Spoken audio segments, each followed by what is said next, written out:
So every Disneycember I always find a theme to tie all the videos together, but the downside of that is whenever I do that, a lot of other movies are released and I'm not able to give them the Disneycember treatment. I mean, don't get me wrong, Disney has had its hand in a lot of things, TV shows and movies and animation of course, but as they continue to expand and keep buying properties, it seems like there's just so much Disney coming out all at once. So this year, I'm gonna make up for that. This year, it's by popular demand. That's right, there's no connecting themes, there's no one studio or one style of film we're looking at. All it has to do is have Disney's name on there somewhere and be requested by a lot of people. You name it, there'll be animated films I haven't done yet, Pixar films I haven't done yet, Disney Channel movies, Marvel films, old and new, even films that just came out this year.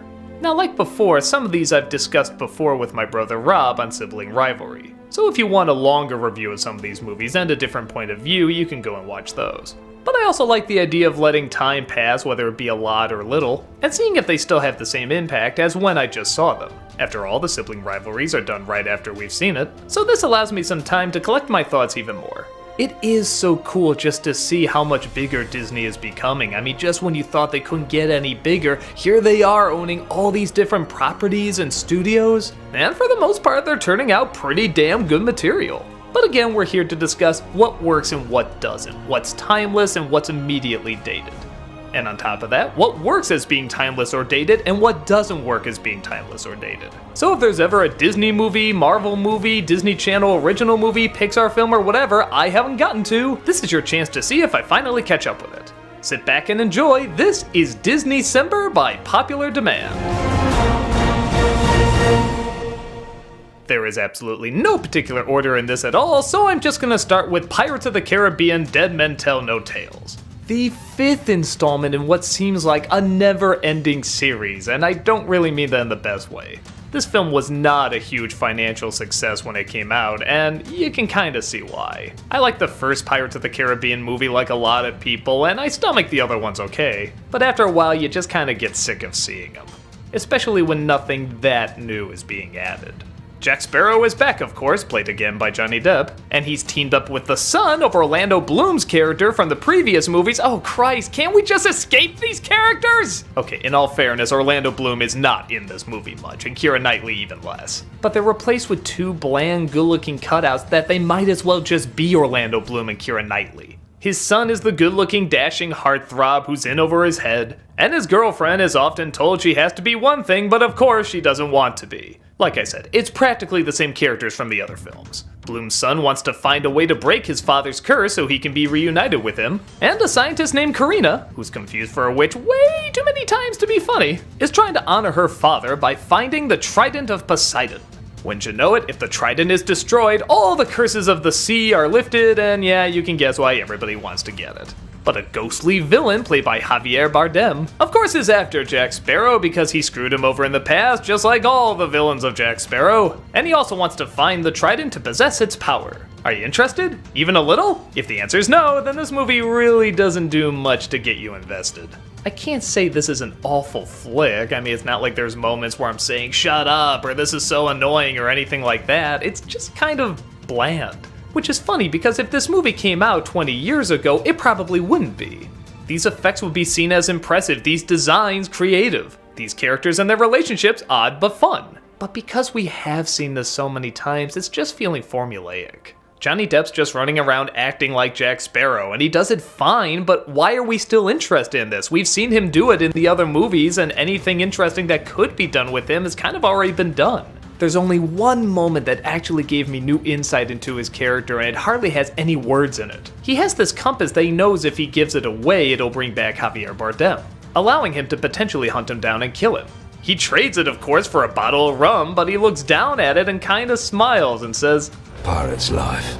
Almost like he wants to be chased, he wants to be hunted down. That's just kind of the life he chose. That was kind of interesting. But aside from that one little moment, everyone just kind of stays in their usual roles, and they're not really as entertaining as they used to be. Sparrow's antics are getting tired, the young man and young woman are there to offset his goofiness. Even Jeffrey Rush, who's usually my favorite part of these movies, doesn't seem to bring the same energy or comedy to it. There's, I guess, a twist about his connection to one of the characters, and honestly, it doesn't feel earned. When you think about it, there's a lot going on with this connection, but it just kind of feels thrown in at the last minute. They all of a sudden build up like the whole film was focusing on it, even though it clearly wasn't. And again, that's a big problem with this film, focus. So many of the pirate films have that problem. Even the first one, there's a ton of stuff going on, but you kinda get it. It's these pirates that want to lift this curse, that's it. All the other movies just throw too much at you, and sometimes that can be fun in a film, juggling all these different characters and plot devices and such. But when you're constantly asking yourself what every character's motivation was, and what's the next thing they have to do, or the magic word they have to say, or the secret device they have to find, it feels more like homework than a riveting adventure.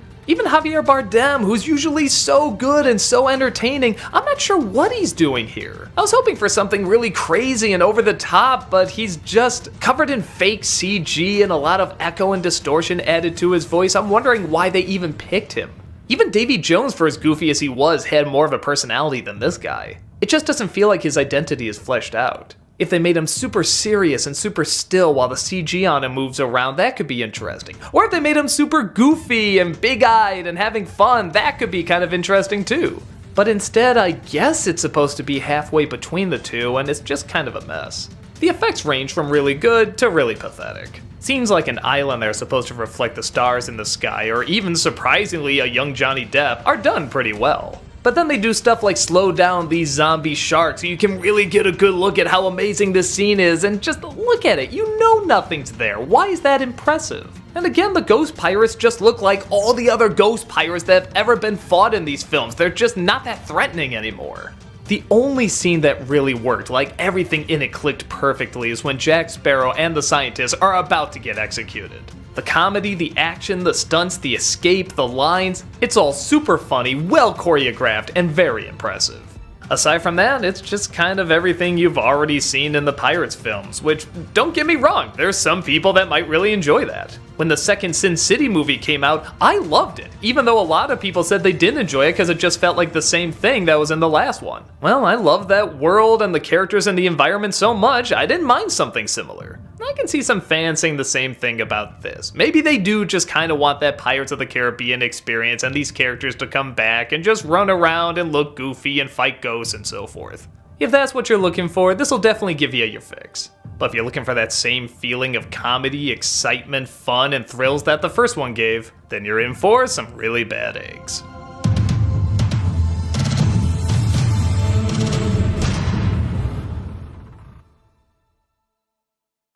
Cars 3. Yeah, why not? I mean, okay, I can think of a lot of reasons why not, but here it is, so might as well look it over. As a lot of you know, I didn't really care for the previous Cars movies. In fact, I think Cars 2 is one of the worst films Pixar's ever made. But some people were telling me that Cars 3 was different, it was more adult, it was more grown up, it's the best of the movies. And yeah, out of the movies, I guess that's true, but given the low bar they set, I don't think that's any real big accomplishment. Lightning McQueen is back to racing. Aw, no more spy stuff, what a shame. But he discovers a younger racer named Jackson Storm is breaking his records and eventually even McQueen himself. Getting horribly injured on the racetrack, McQueen decides to leave racing for a while, disappearing into his old town home wondering if he'll ever race again. He decides he does want to race, but he knows that if he's going to, he needs to make some changes. Getting a high-end sponsor behind his back, he gets a new trainer, new location, new equipment, the whole shebang. He starts to become reckless though, being treated like an old-timer, and tries rushing the process. After finding he can't handle a lot of the training equipment, the sponsor suggests maybe he should pull out of the race and they'll still get him some branding. McQueen disagrees though and goes on his own to do his own kind of training, much to the trainer's dismay. She follows him but has trouble keeping up as it's on different types of roads like sand and dirt and so forth. As they hang out more together, he discovers more about her past and her ambitions, and, of course, they find they have a lot in common and they come together for a compromise. So, yeah, let's see, we have a red car who's lost his way, and so he takes some time away training and getting in touch with what really matters, and it sounds a little familiar, huh? Oh, and there's a big race at the end, and there's a twist about not being so selfish? You don't say! Okay, to the film's credit, it really isn't a huge repeat of the first Cars film. I mean, first of all, there is more effort put in.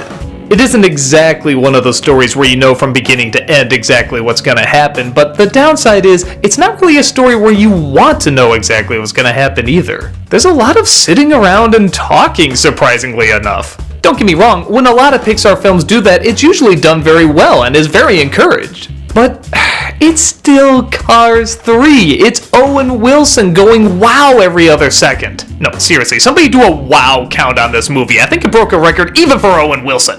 There's not a ton of creativity or excitement or even that many laughs. It's just sort of them talking about what really matters and talking about different training techniques, what works, what doesn't. Honestly, looking it over, it seems more like the virtual reality stuff was doing better. That's how the other guy got in the lead, and how many times are you gonna race on the beach or in the forest or anything like that? Doesn't it make sense to master the racetrack? It's like an opera singer learning how to do rap. Okay, it's good to broaden your horizons, but I just don't see that much crossover. The only time where I saw a legit amount of creativity is when he was doing some dirt racing. The designs of a lot of these cars, especially this school bus, were really creative and fun to look at. But aside from that, the story and characters aren't really riveting enough for adults, and it's not really goofy or fun enough for kids. Now again, that's not to say it's awful, and this is coming from a guy who really hated the first two car films. You can tell the filmmakers really cared about what they were saying and writing and animating and the performances, but it's just stuff we've seen in other sports movies. Nothing new is really added.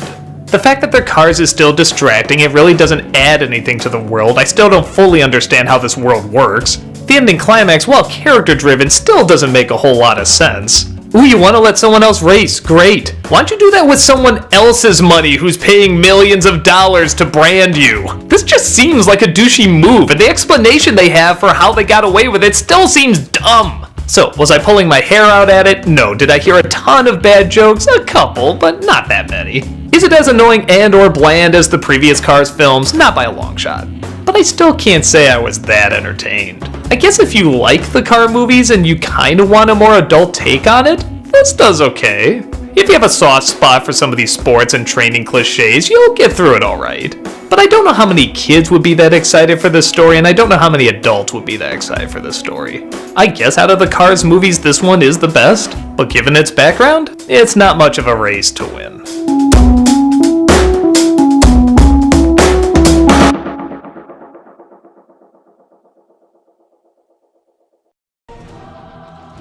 It's the real Avengers 2. I mean Captain America Civil War. Yeah, the real Avengers 2. Don't get me wrong, I like Avengers 2 fine, but this was the movie that really felt like it was pushing Marvel films to the next level. And it's literally just missing two Avengers, and it adds so many other characters that, just screw it, this is the real Avengers 2. Out of all the Marvel movies so far, I have to admit, this might be my favorite one. Marvel films, when they started out, were known for doing things very different, but after a while, they were starting to get kind of a repetition. People could recognize when they were building up another Marvel film, or when there was a joke that didn't need to have a joke. There's a little bit of a formula. But every once in a while, one comes along to push the envelope just a little bit more, and this one definitely does that. Captain America has a lot on his plate. Not only has he lost the love of his life to old age, man, that's gotta be a surreal thing to go through, but he's also trying to protect Bucky, the Winter Soldier, because he doesn't think he's really bad, he was just brainwashed, constantly deal with the government trying to tell him and his team what he can't and can't do, and even start butting heads with Tony Stark, who feels a great deal of guilt for the people that might have been killed in their battles. When more explosions and assassinations keep popping up around them though, a choice is made to finally stop the Avengers, but half of them don't want to, particularly Captain America. Mostly because the other half see Bucky as dangerous and should be turned in. So it's a battle of heroes and ideologies as the team is split and they constantly go against each other trying to get Bucky, as well as figure out who the real mastermind behind all of this is. Oh, and did I also mention Black Panther? Oh, and Spider-Man? Oh, and the death of Tony's mother? Oh, and like a billion other things going on in this movie that are so massive that the villain is actually just kind of a wormy guy, not even a big-time Marvel villain. In any other movie, this would be way too much, and I would be so pissed off that the Marvel villain is another letdown. But what makes this film so good is every character's motivation is completely understood. It's perfectly explained, it's perfectly talked about. When an action sequence starts, you don't say to yourself, why are we having this action sequence? You know exactly why. Every time there's a twist or a turn, it doesn't feel like it's just the movie trying to trick you, it feels like it's something else to motivate the characters more. Yes, there's a bad guy technically setting this up, but he's almost sidelined at the end. The real focus is these different heroes and their different ideologies, and you understand them both, relate with them both, and feel conflicted. You still love both of these sides. It's not like in Avengers 2 where you just say, what the hell is Tony Stark doing? He's being a jackass, or Actually, a lot of the other Iron Man movies, the more I think about it, you legitimately get where he's coming from. You get where all sides are coming from, because all the characters are perfectly established, charming, likable, distinct, and interesting. While there is a lot of talking and running around, there's also some incredible action sequences. The one at the airport, unbelievable. It was kind of like watching the climax in the first Avengers. It's one of those fights you never think you're gonna see on the big screen, at least not from Marvel comic books. You remember how big and epic they were when you were reading them, with also the funny one-liners and the distinct characters and the great action sequences, and here it is! On the big screen, these fights are so amazing! I'm always shocked after all these years how they can not only make these action sequences so creative and so good, but how the CG most of the time can look really good, and even when it doesn't, it's still so imaginative. These moves are so clever and fast, and what makes us on board with them is the fact that the characters are so clever and fast. If we just did this action sequence and none of them ever talked, it would fail. It would go on too long, it'd be boring. But because we do love these characters and we love the way they interact off each other, and it's interesting to see them fight one another, it's one of the great Marvel moments. In my opinion, it's one of the best Marvel movies, if not the best. I may still need a little time to look over all the Marvel movies and see where they're all going and what they do with them, but in terms of a Marvel movie that was deep, complex, action-packed, had great characters, had great laughs, kept me interested all the way through, and I couldn't wait to see what happened next, this is the movie that has everything. It's adult, it's childish, there's a lot of sitting around talking, there's a lot of running around fighting. It's funny, it's serious, it's uplifting, it's sad. It just has everything I would want from a really great comic book movie. So grab a shield or swing on in, because both sides are ready to give you one hell of a time.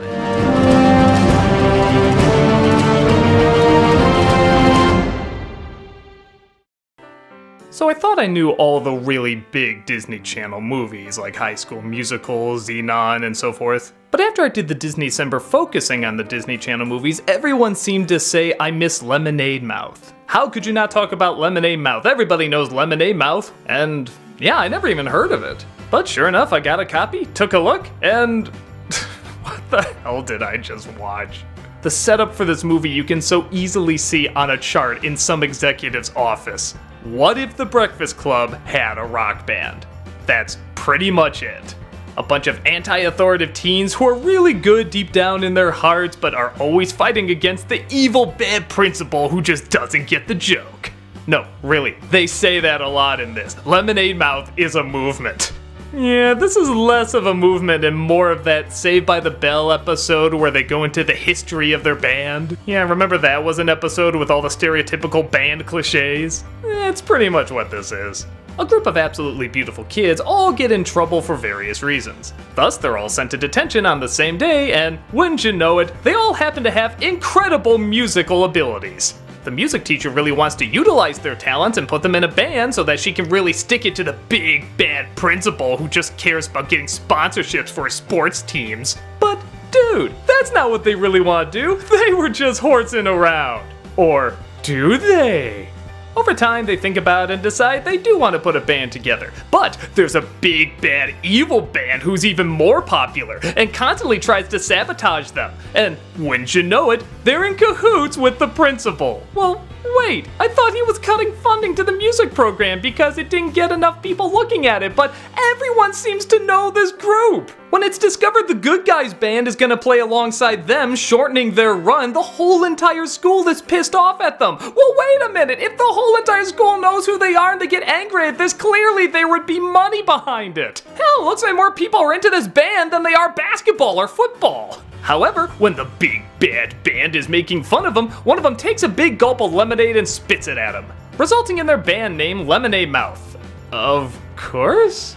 They of course turn out to be a big hit, but they don't want to do this for the music, they want to do it because they have something important to say, like how they're actually gonna take away the lemonade vending machine. What? First of all, when have you ever seen a sign on a vending machine that says it's gonna be moved? Who does that? Second, who gives a shit? You see her talk in front of the whole audience saying like, yeah, they're gonna get rid of the lemonade vending machine and bring in this other one that's like a corporate sponsor, and everyone's like, boo! What? She tries to turn into this big movement that the school is too controlled by the sponsorship, but the big bad principal shuts it down. They're too dangerous. The school is just so excited about their movement that they keep putting signs everywhere, even this giant banner that this guy for the life of him can't get down. Look at this, is he even trying? Oh, I tried lightly tugging on it. Let me try lightly tugging on it some more. Oh, maybe if I kind of push it. Oh, that didn't work. Maybe if I push it. Oh, that didn't work. Maybe if I push it. What is this movie? And then everything, and I do mean quite literally everything, simultaneously goes wrong. One of them loses their voice, the other gets allergies, the other has family problems, the other, smashes his fingers. What are the chances? But it's okay. When they get to the big climax at the end where they're supposed to play, they all choke. That's right, none of them can do it. Some of them get the nerves or they're just thrown off or whatever, but the audience sings the song for them. And next thing you know, they're at Madison Square Gardens. How the hell did that happen? You're literally so bad the crowd has to sing the song for you and suddenly you're landing this gig? I mean, I'm sure time is supposed to have passed and everything, but come on, that's kind of a big edit. I think a few other things would happen in between. So yeah, as you'd imagine, this movie's pretty stupid. I can't say it's quite Camp Rock 2 bad or Cheetah Girls bad. I mean, it is really dumb, but it is kind of enjoyable how dumb it is. I'll also give it credit that it is trying to tackle something of substance. I mean, the kids do have some real problems. They talk about them, they try to figure them out. I like the idea of questioning school authority. I mean, when you think about it, you actually don't see that too much in Disney Channel films. But all of it just feels so phony and manipulative. None of it feels real. You just feel like they're trying to tell a G-rated version of Behind the Music. Sometimes it results in some real good laughs, though. Christopher McDonald, for example, has made a whole career out of being the bully. He just has the look, he has the mannerisms, he has the acting for it. He always plays this part. But he's done it so much, he's kind of turned into Nelson from The Simpsons. He's just this archetype, but really has fun with it. And he is hilarious in this. He knows exactly what he's supposed to be, and he goes beautifully over the top with it. Look at him on this Segway. How many hours must he have spent on this thing to get these movements down? It's just hilarious. It's rough. On the one hand, I really want to support something that says stand up to authority and be aware of manipulation, but this is coming from an authoritative company that is manipulating you, and it's doing a really bad job hiding it. And it's corny, and it's silly, and it's forceful, and none of it makes sense at all. I guess I would probably put this in the Camp Rock group where it's just so ridiculous and dumb that it's kind of funny. I can't think of any particular bad messages being said, at least if I don't think too hard about them. I get the feeling the actors are trying to get across something genuine, but it just never feels that way. You're always aware of the Disney stamp, you're always aware that it's a Disney Channel movie, and you're always aware it's trying to sell you this group, not start a movement. It's pretty lame, but I had a few chuckles at how lame it was. If this is something that really inspired you and helped you start a movement, good for you, go fight the man. But if you're a kid searching for artistic integrity, you're probably gonna get more laughs than provoking thoughts.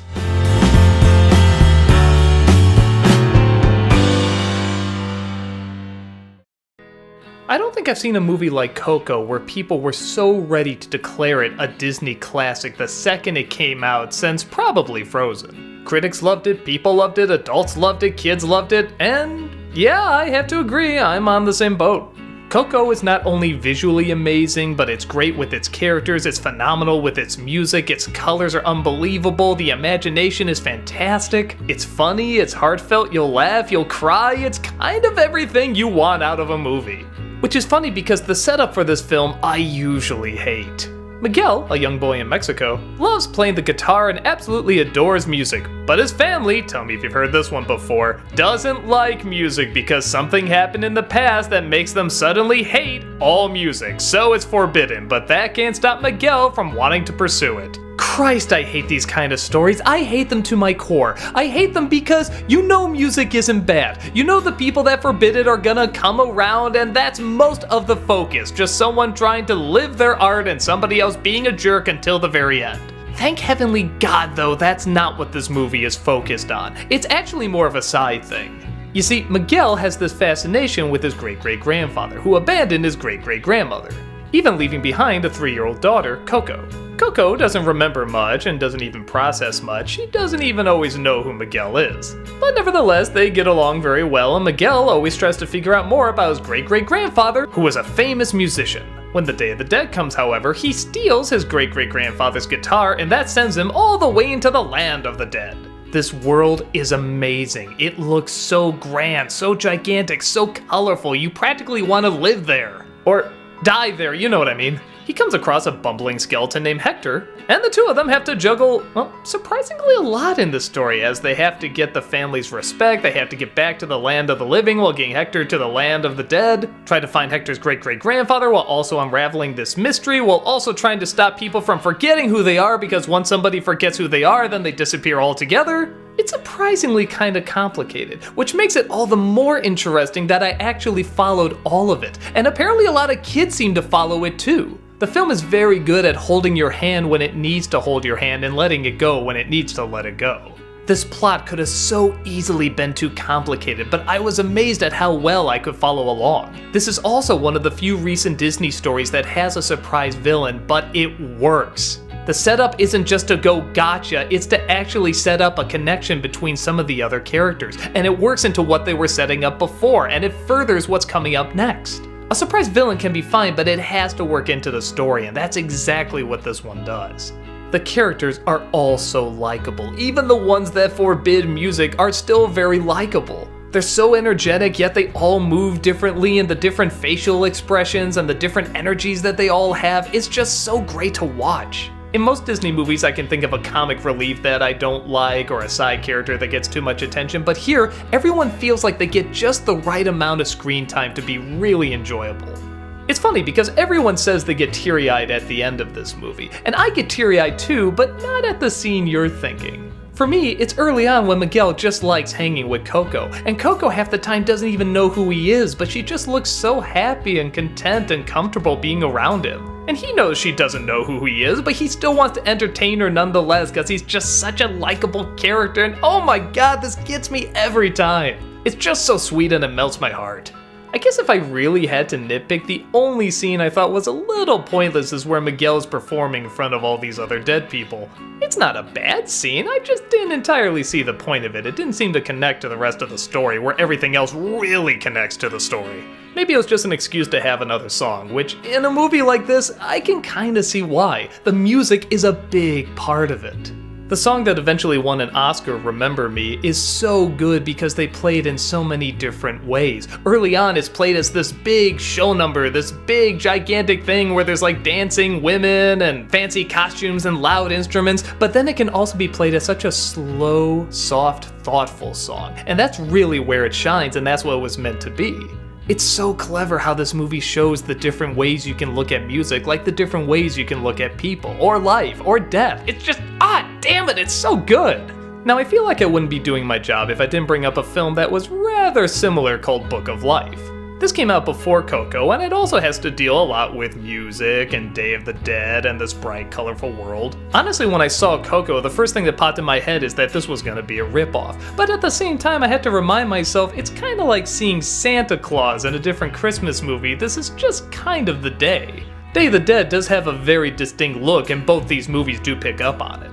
And in comparing the two, Coco is by far the better movie, but I don't know, is there a lot taken from this? Were they kind of looking at each other the same way Ants and Bugs Life was kind of keeping tabs on one another? I feel like for all the originality that's in this movie, I have to bring up a film that does have a similar visual style and ideas. Nevertheless, Coco still feels like its own thing. Visually it's amazing, musically it's amazing, the characters are amazing, the animation, the colors, it's all amazing. Based on its description from the plot and forbidding music and the surprise villain, I would think I would hate this film. But, much like the movie teaches, it's all about a different point of view. And the point of view this movie has, I know I'm gonna be watching a whole lot more in the future.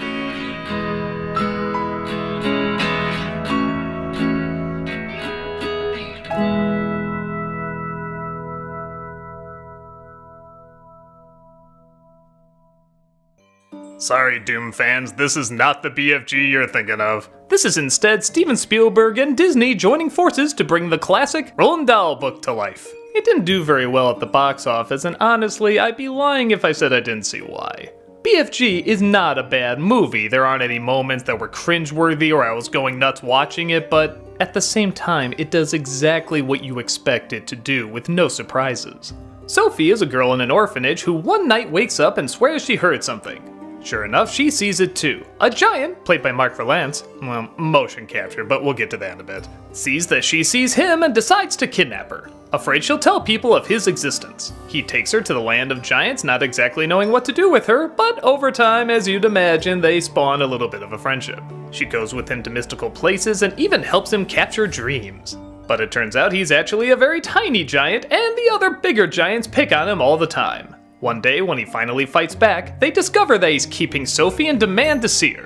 When he refuses to hand her over, they decide to go on a kidnapping spree, taking a bunch of children from their homes to the land of the giants. So it's up to Sophie and the big friendly giant to not only stop them, but also alert the queen and her army to do something about it. Growing up, I really loved the original book. It was slow moving, but you really kind of felt this connection. It somehow felt mature, even though it was still written for kids. The movie very much tries to capture that as well as the whimsical side to it, but I feel like Spielberg has been putting too much emphasis on the whimsical side and not the realistic side. And I know, it's giants, it's catching dreams, it's fantasy, it's not realistic at all. But part of what made the book so special is that it felt real.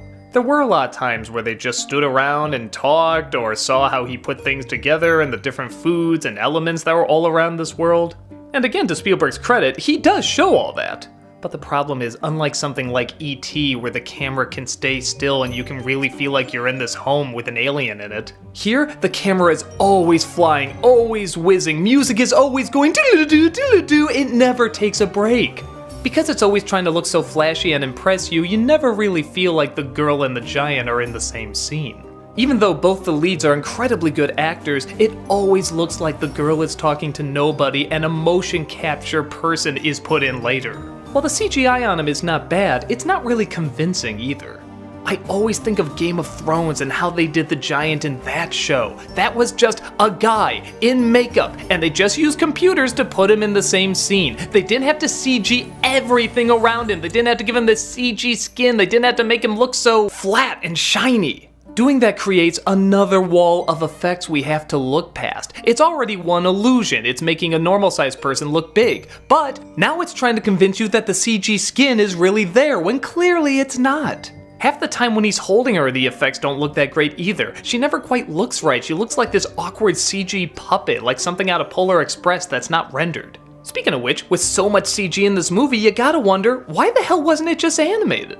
I mean, these giants never move like they're really there. They either move too fast or like there's no weight to their actions. When you watch something like Godzilla, King Kong, or the Lord of the Rings movies, there's this kind of movement that feels like they're really large. They slow it down and it gives the creatures such an immense size to them. Here they just kind of move like people, maybe a hint slower. I know that may seem like nitpicking, but it feels like what Spielberg is trying to do is make the moment of this little girl and this giant talking to each other feel really special, but when you don't feel like they're really there in the same scene, it doesn't work.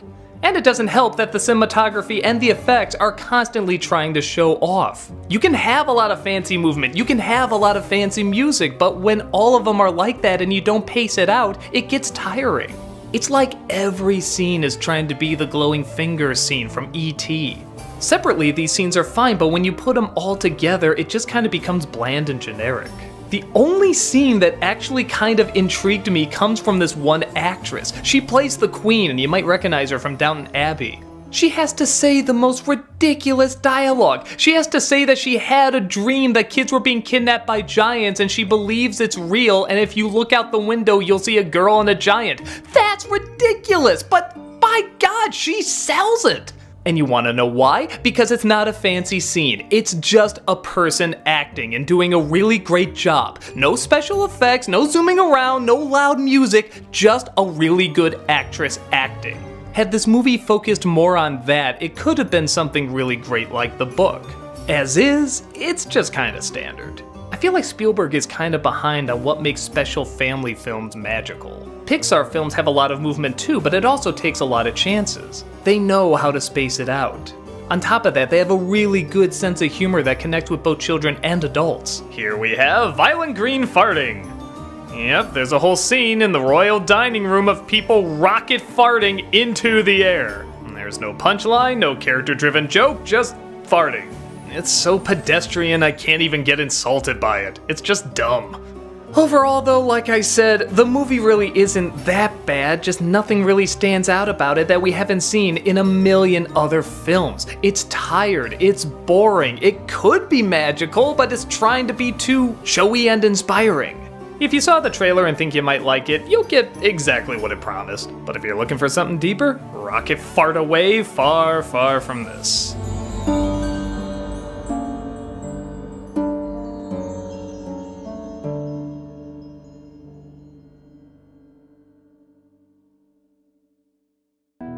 So it's gonna sound weird, but I have a slightly complicated relationship with Zootopia. When the film first came out, I thought it was okay and had some criticism that I thought it was a little too obvious. It was clear what it was trying to say, the way it was trying to say it, and at the time, I didn't think it needed to be made so clear.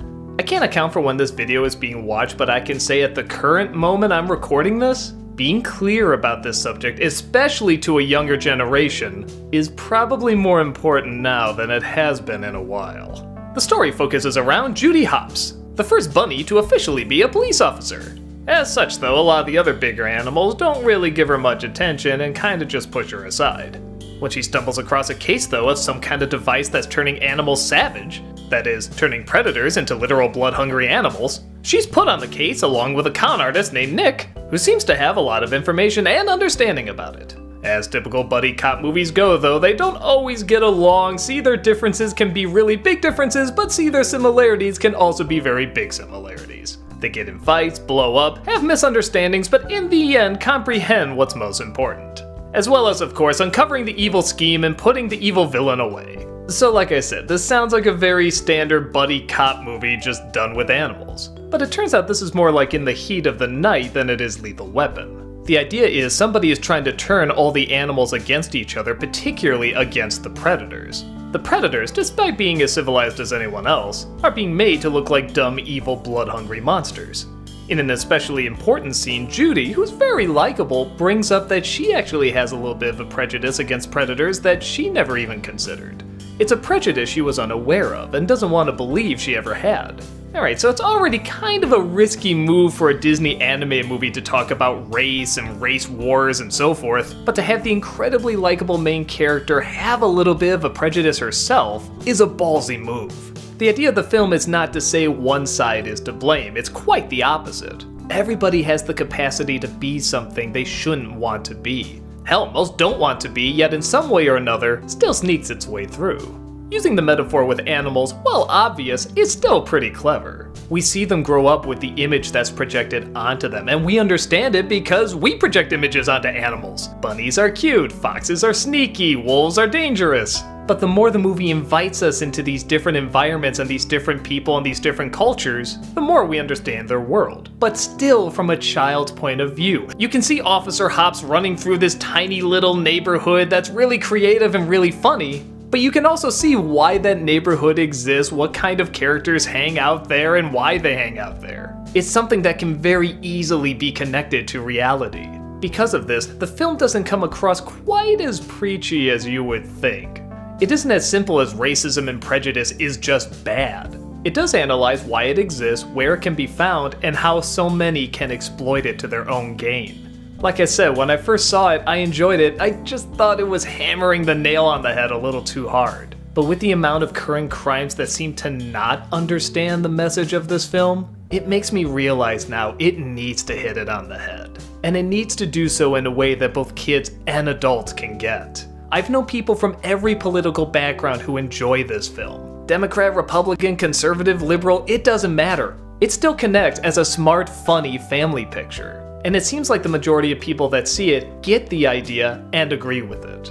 On top of that though, it is a really creative movie. I mean, just the layout of the city and the different parts and how they're all designed to somehow welcome every type of animal. It leads to some funny jokes, but also some clever analogies. I also like the designs of these animals too, like this Nick character. Even if you never told me who voiced him, I would say that's Jason Bateman. I don't know how they do it, but just look at him. You can tell that's Jason Bateman voicing that character, even if he never talks. The expressions, the movements, the colors, it all works.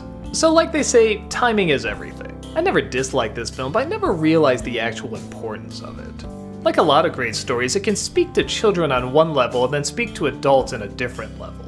but not just through kids' jokes and adult jokes. It does so through dramatic kids' themes and dramatic adult themes, making this movie about animals surprisingly very human. So yeah, when I first saw it, I thought it could have been even funnier or play around with convention a little bit more, but strangely enough, you have to see something very familiar in order to invoke change. And there's nothing more familiar than a mirror. And this movie did a good job mirroring the comedy we want to see, the characters we want to see, and the changes we want to see. Here's hoping even obvious can be obvious enough.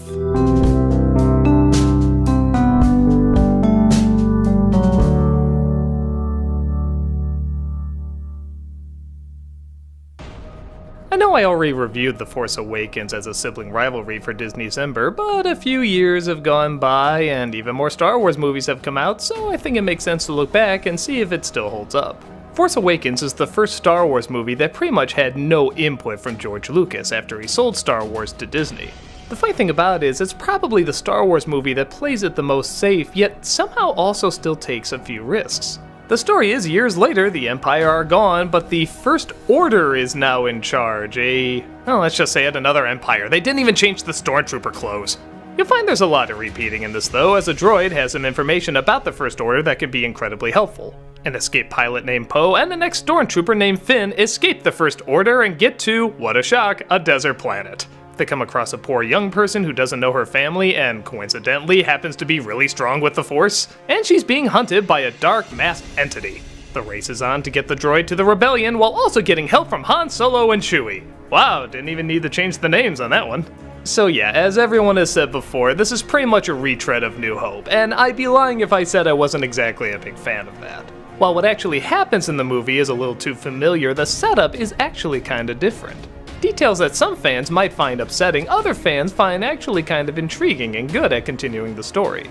For example, Han Solo and Princess Leia are no longer together. And I'll keep this spoiler free, but if you know how A New Hope goes, you know there's a death in it. And while it's not exactly a shocker, it is still kind of a risky move. The original Star Wars trilogy combined a lot of different elements of myth and fairy tales and folklore and philosophy and religion, all these different things. The ending, though, is mostly fairy tale. It's a happy ending. The people who should be together are together, the people who should be dead are dead, the people who should be alive are alive, and they're all happy. This definitely throws a wrench in that fairy tale, and people are either gonna love that or hate it. For me, I like the idea that I can just accept the original 3 movies as they are and then see this as kind of another continuation that I don't have to accept. If I want, I can just say it ended at Return of the Jedi. But if other movies are gonna continue, this is not a bad way to continue them. I'd be lying if I said I didn't really want the book versions to make it to the big screen, but for something entirely original, which I can see why they want to do that too, I guess this makes sense. It's kind of like comparing the Doom books. The first one's about the coming of the Messiah, and he comes and brings balance. In the second one, reality sets in, and you find out it's not all that simple. While I see the charm and even sometimes the importance of the fairy tale ending, at the same time, I do like questioning happily ever after. I do like saying what happens when real life gets in the way. How do you confront it? How do you win it? Can you win it? What happens when you fail? These are more interesting questions that I feel can help people along with life. But it also still keeps that mythos fantasy angle, and yeah, I have to be honest, it's the first Star Wars movie since probably Return of the Jedi that really felt like Star Wars. Revenge of the Sith came close, but it was still a little too modern Lucas-y. This had a lot of practical effects, this had a lot of dirt on everything, this had stuff that was really there, and aliens with interesting identities, and people with interesting identities, and they were charming and they were funny. They had mystery set up, they had villains that were complex. I wanted to see where everything was going with these characters. And as I said in my Nostalgia Critic review, I think that's why there was so much repeating, to show that they can do a Star Wars movie. This is Disney now, Lucas is gone, they want to show that they can do this right. But again, there are still just enough risks taken that it did keep my interest, and I did want to know where the movies were going. If I saw any of the prequels on their own, I wouldn't care what was in the next film. But if I saw this on its own, I would have to know what happens next.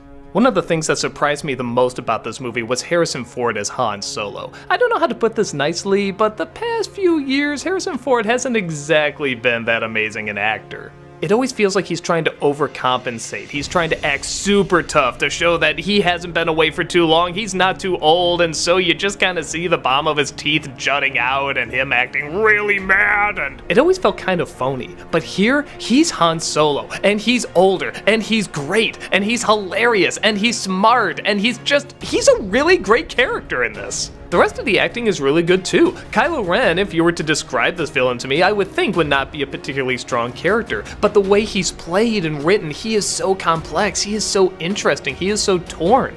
You want to help this guy out, you want him to be accepted, but at the same time he's done so many terrible things and will continue to do terrible things, and you just go back and forth with him, which is what I feel you should do with a villain like this. I'll admit it is a little weird watching it now, knowing the direction a lot of these films go. I do remember kind of this excitement when the film started and we were back in Star Wars, but now that we're getting one, sometimes even two a year, I'd be lying if I said the size and magnitude of this movie hasn't gone down a little bit. But watching it years later, it still has a lot of atmosphere, a lot of great effects, a lot of charm, a lot of jokes, a lot of great characters. It's still not only a decent Star Wars movie, but just a good movie overall. It's entertaining, it's action-packed, it's got some great effects, it's got a lot of imagination. Now the more we do get is kind of a different story, and we'll get to that soon, but for this film, watching it years later, it's kind of like meeting up with an old friend again. An imperfect friend, but still a friend nonetheless.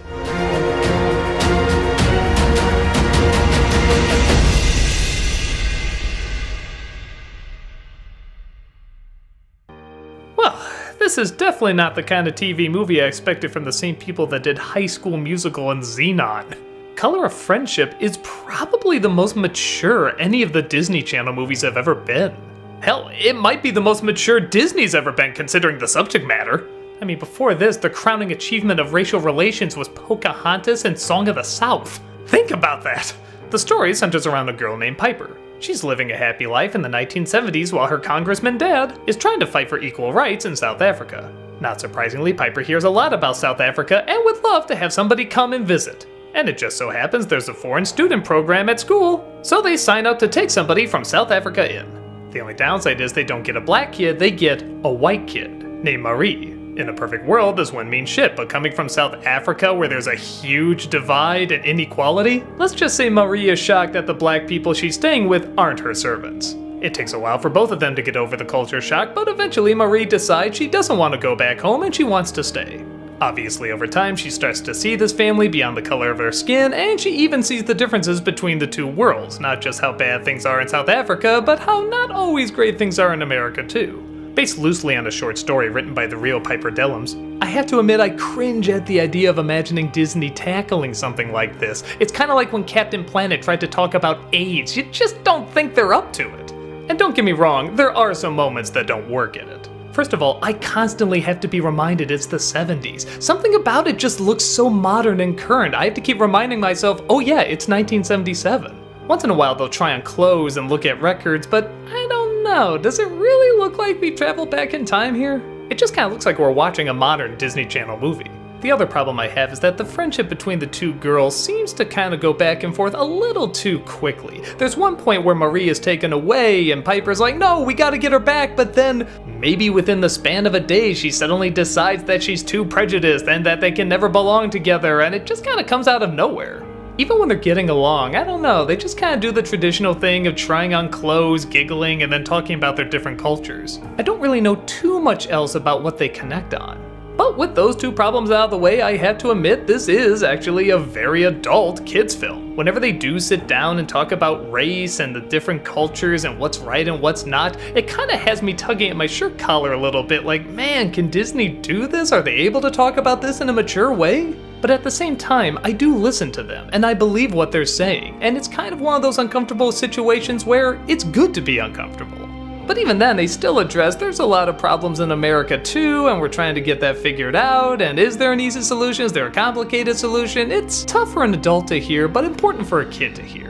Honestly, to a point where I'm kind of wondering how many kids paid attention. I mean, it's so strange because I always say kids' films need to be more adult and they need to be more mature, but for a Disney Channel movie, not much really happens in terms of action or comedy or slapstick or usual stuff you see in these kind of films. There's no big chase or evil villain or pies in the face or anything like that. It's just a lot of people sitting around talking.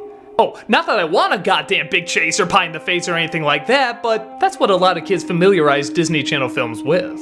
But that stuff obviously wouldn't fit here, shouldn't be here, and at the same time I've heard a lot of people did grow up with this movie and they did really like it.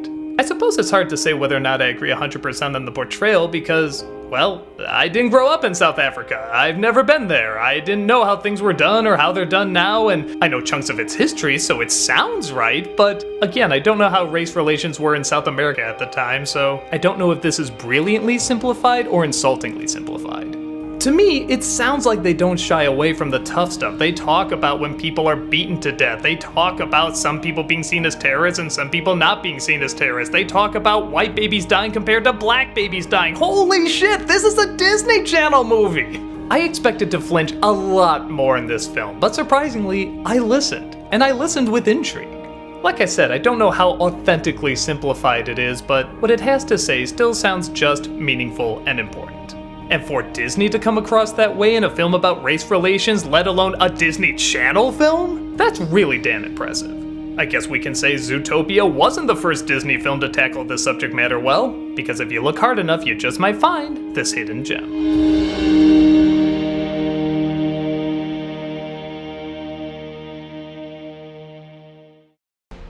Spider-Man fans are interesting. And I mean that in the literal sense. It's not code for bitter, crazy, or obsessive. I mean, actually interesting.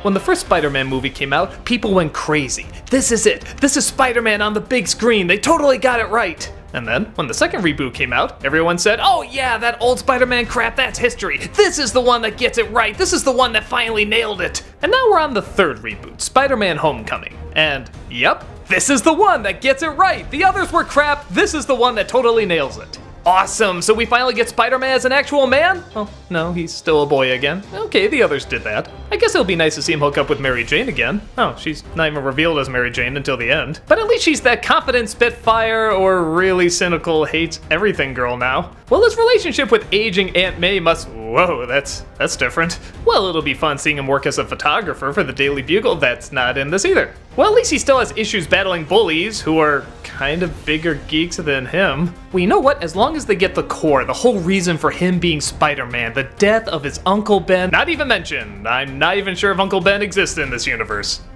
Wow, that's kind of like taking away Batman's parents. It's honestly the reason he is who he is. But this is the Spider-Man we've all been waiting for? I mean, just look at that poster. Isn't that exactly how we want to see the best version of Spider-Man? Okay, before you bring down that anvil of hate on me, keep in mind, I think this is a good movie. I think you could argue one of the more entertaining, if not the most entertaining of the Spider-Man films. Tom Holland plays Peter Parker this time, and the whole movie is based around him trying to be the amazing Spider-Man, while also trying to have a normal social life and live up to his hero, Iron Man, played again by Robert Downey Jr. But of course there's trouble on the horizon as an evil villain called the Vulture, played by another Birdman, Michael Keaton, is trying to get revenge for his job and life being ruined. Add a lot of comedy, twists and turns, and some really fun performances, and you get a very funny, very enjoyable Marvel movie. Yeah, that's kind of the big difference between this Spider-Man movie and the others. The others were Spider-Man films that just happened to be Marvel. This is a Marvel film that just happens to be Spider-Man. Spider-Man, don't get me wrong, is supposed to be funny and at times lighthearted, but it's also supposed to be big. There's a reason he's one of the most famous superheroes there is. It isn't just the powers, it's the story, it's the character, it's the conflict. And that's dabbled with here, but there's nothing really that grand or epic about it. The other Spider-Mans, for all their problems, were big movies. This, I think, is kind of on the level of Ant-Man. I love Ant-Man. But Ant-Man isn't Spider-Man. Spider-Man is Spider-Man. And when I think Spider-Man, I think of him walking home after letting his uncle down, his head hanging low, thinking about with great power comes great responsibility. What I got out of this was, I really want to make Tony Stark happy. Nailed it? Now, with all that said, I know exactly why they made these choices, and honestly, they are the perfect choices to make. This is the third Spider-Man reboot in a very short amount of time. People are sick of seeing him get bitten by the spider. People are sick of seeing Uncle Ben get shot. They're sick of all these repeated story elements that we've seen a million times. Marvel very wisely takes a completely different angle. It does make it more light. It does make it more fun. It does make it more goofy. You know, not Sam Raimi Goofy, but Marvel Goofy, the Goofy that we all have grown to love. From a business standpoint and an entertainment standpoint, this makes total sense to do. You can't do another big Spider-Man, not right now anyway. You need something smaller, you need something cuter, you need something lighter.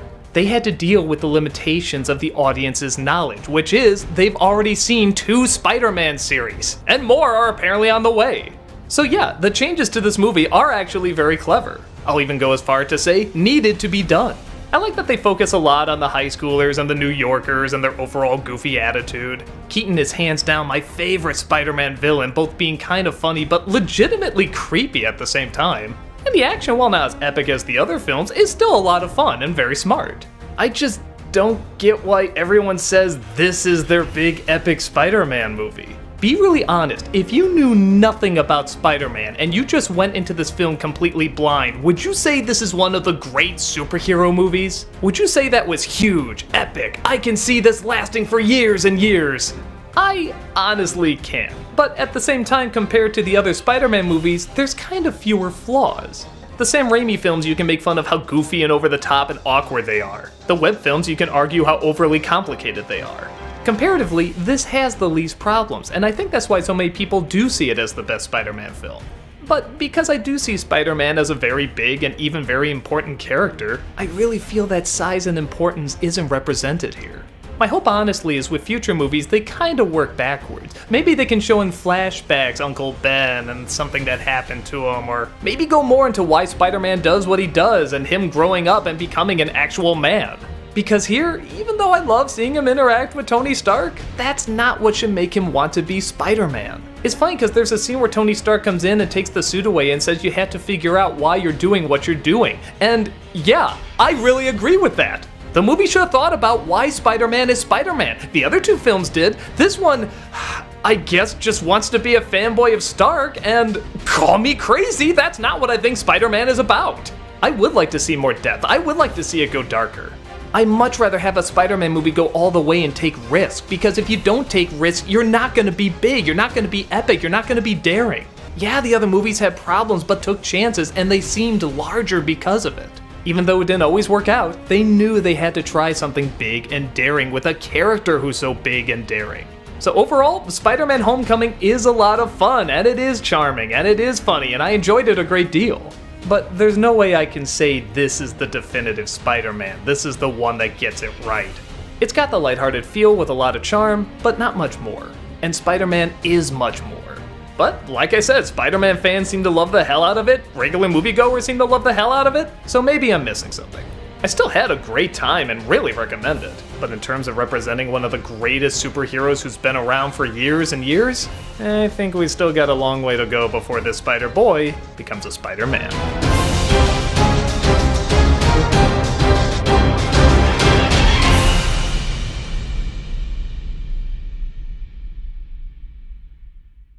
So with all the pointless sequels that Pixar has been making recently, Finding Dory once again seems like exactly that, a pointless sequel. Yeah, I guess it is. I mean, there's nothing in this movie that's gonna make me look at Finding Nemo any differently. But for a film that doesn't need to exist, I found it surprisingly charming, funny, and even kinda touching.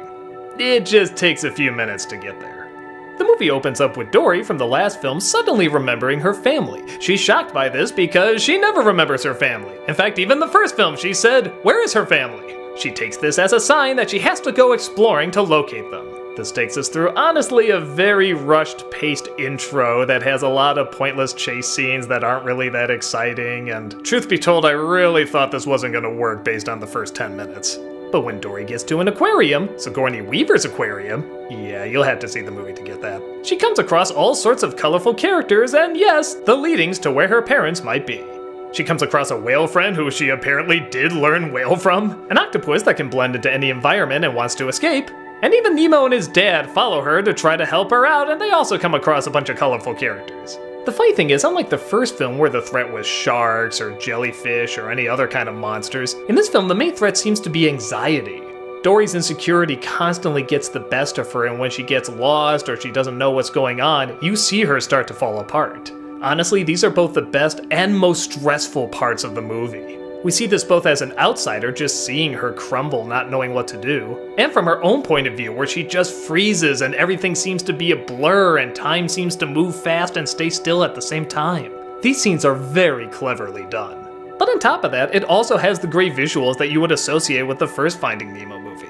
The ocean looks gorgeous, these creatures look gorgeous, the aquarium, what a great new location! It has a lot of great jokes and it's just visually stunning. I have my doubts that this character, who has a supporting role in the last movie, could hold her own film, but it surprisingly really works. Because it does dive into her real struggles and shows what she's going through, and that, regardless, she keeps trying, and yes, even keeps on swimming. There's a likable optimism that you can look up to, but then also this incredible fear that you can relate to as well. In a lot of movies, when a character freezes, you just say, oh come on, go, get out of there, stop standing around doing nothing. But here, you understand why, it shows why, and you get it. What I like too is even though the movie does repeat a few elements from the first film, it still kind of feels like its own thing while still being a true sequel.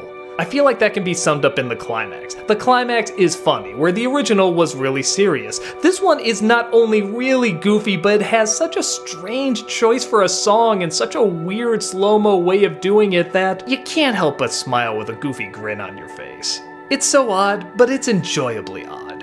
It's a movie that surprisingly won me over, and I'd be more than happy to watch several times in the future.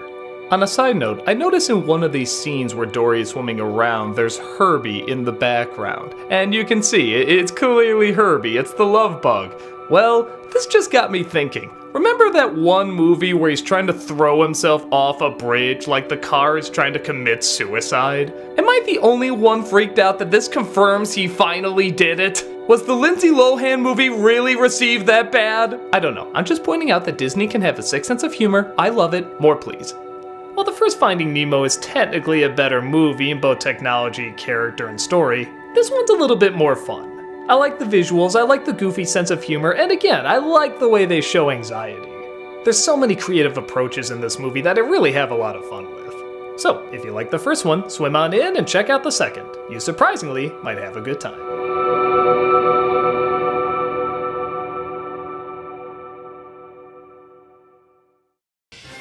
Recess School's Out is a strange contradiction of a film. First of all, the title makes no sense. If school is out, how can there be recess? Movie ruined. Second, I kind of figured the Saturday morning TV show it was based on was centered around, well, recess. Kids getting together, goofing around, getting into all sorts of silly antics, upsetting adults, so on and so forth. And if that's what the show is like, then that's definitely not reflected that much in the movie. The movie opens with a military base being broken into, and all these guys break in and they shock the guards, and this guy with a cane comes in and he's using this satellite to control the moon, and what the hell kind of movie did I get into? On the one hand, I say to myself, this kind of insanity might actually be kind of fun, but it never quite goes far enough for it to be really, really funny. There's one or two funny moments and one or two funny lines, but a lot of it sadly just comes across as a generic kid's adventure. So after that James Bond intro, we get a poorly rendered CGI opening of the school. Thank God there's only one more of these in the movie. Where all our main characters, as well as all the other kids in the school, are being let out for summer vacation. Our main lead, TJ, is once again getting under the skin of his principal, Mr. Prickly, played by Dabney Coleman. TJ is excited because he gets to hang out all summer with his friends, but it looks like all his friends are going to different various camps. Space camp, performing arts camp, wrestling camp, and so forth. When he thinks he has to spend the summer all by himself, he realizes that something strange is going on at the school. A weird green light is coming from the windows, and when he peeks inside, it looks like a laser beam is being created. He goes to the cops, who of course don't believe him, so he has no choice but to get all his friends out of their various camps to help him out. It looks like the organization making the beam is led by a villain played by James Woods. For he has a plan to get revenge on Principal Prickly, as well as destroy Recess forever so that test scores can go up, and people will hail him as the greatest mind ever, maybe even make him president. Okay, so on the surface, that kinda sounds like a funny plot, like it's so absurd and so something a kid would come up with that it could be entertaining. And like I said before, parts are. Every once in a while there's a funny line or a funny idea, and the villain's details in how he's gonna get rid of Recess is so funny, I won't even spoil it for you. It's just beautifully ridiculous. but sadly the script needed a lot more humor. A lot of the jokes are just kind of very basic jokes, and half the time they're not even making them. Like, they're running down the hallway and they come across ninjas, and that's just kind of it. The ninjas don't do anything funny, they don't say anything funny, they're not a special kind of ninja, they're just run-of-the-mill ninjas. And a lot of the action scenes, jokes, and characters are kind of along the same lines. They're just kind of generic. I really want to like these kids. It seems like they have very defined personalities, but they just don't do anything that interesting in this film. I want to see funny things at wrestling camp. I want to see funny things at space camp. I want to see this goofy villain do really crazy goofy things on top of the weird plan he has. But I don't know if they ran out of time to write it or throw in more jokes, but a lot of it comes off as just kind of boring. There is kind of a nice lesson connecting TJ and the principal, showing that not all adults are against kids, they were once kids too. In fact, seeing how many adults come together to fight for recess, it's actually kind of a cool thing. I think scenes like this, and even a really nice speech that the principal makes about the importance of recess, will probably resonate the most with kids and adults. But aside from that, they just kind of do the kid spy adventure thing that every other kid spy adventure does. Nothing really that new is added or that many funny elements thrown in. And even when there is a legit emotional moment, it's very brief and doesn't carry the film. Seeing how I never watched the show, I have no idea if this is an accurate portrayal of what it was like, or if fans of the show would like this. My guess is kids would find it okay and parents would get through it alright. But I don't know how good the rewatchability is aside from just having something on in the background. I guess it's silly to be harsh on it because there's nothing really awful in it. There's no bad lessons, there's no jokes that make you want to go nuts or yell at the screen. But at the same time, this seems like kind of a fun idea, just showing what recess is like and this group of friends and how they work off each other. Or if you're gonna go for this big crazy plot about this evil mastermind, go all out. You have James Woods as your villain, the funniest part of Hercules. He's a funny voice actor, make him funny. As is, it's just kind of a run-of-the-mill adventure. If you have a nostalgic connection and you don't need that much extra to get into these characters and their stories, fair enough. But this is a playtime where I'm not exactly dreading the bell.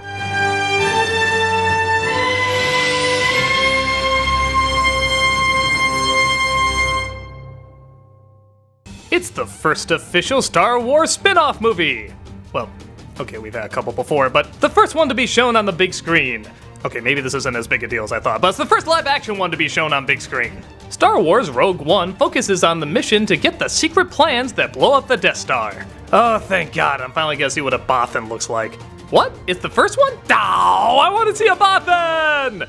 Okay, so the story, as best as I can tell, because it is very difficult to tell because it jumps around a lot, a young girl's family is killed by the Empire. Years later, she grows up, gets captured by the Empire, but then gets saved by the Rebellion, and they offer her to join. Why? Because her father, it turns out, is the one who's designing the Death Star.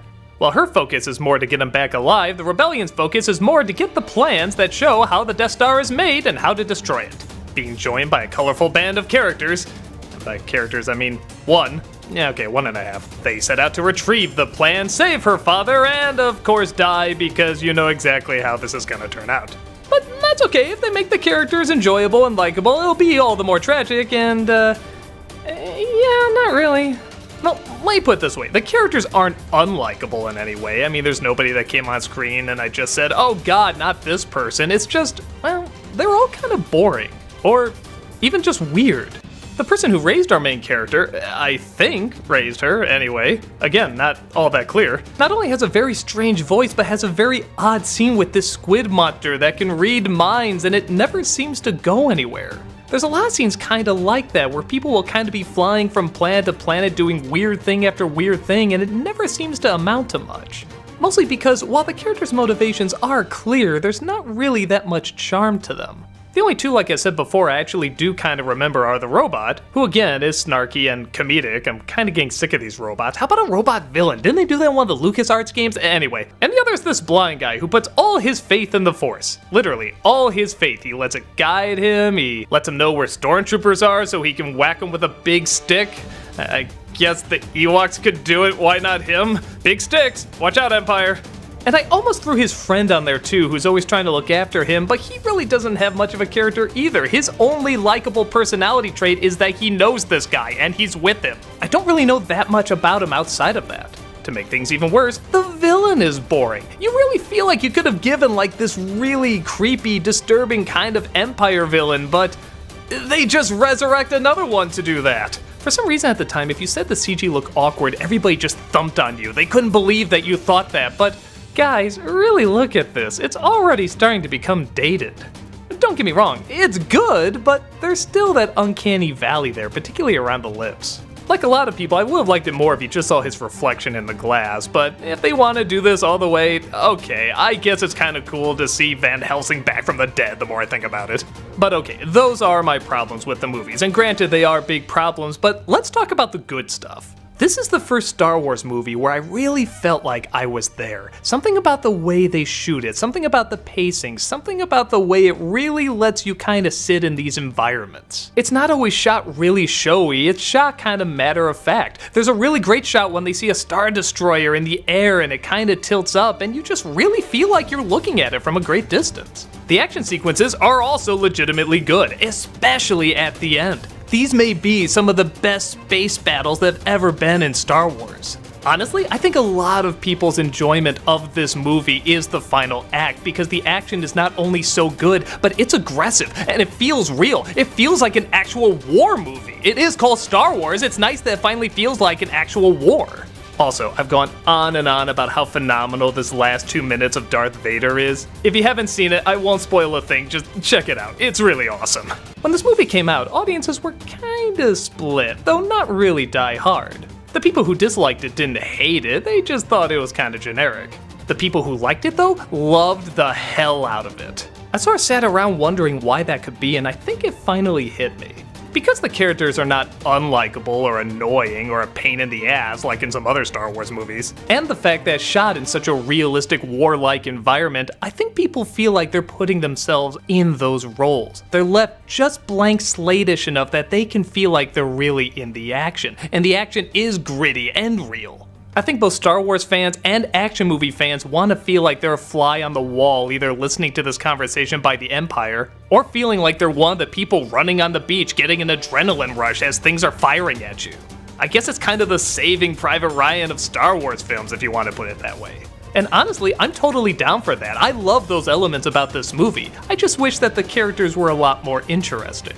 I wanted to want what they want. I wanted to fear what they fear. I wanted their passion, but it just doesn't look like they had any passion either. The acting is always so stilted and dry, and the dialogue is always very straightforward. I can go on and on about the personality of the original Star Wars characters, but these guys, not so much.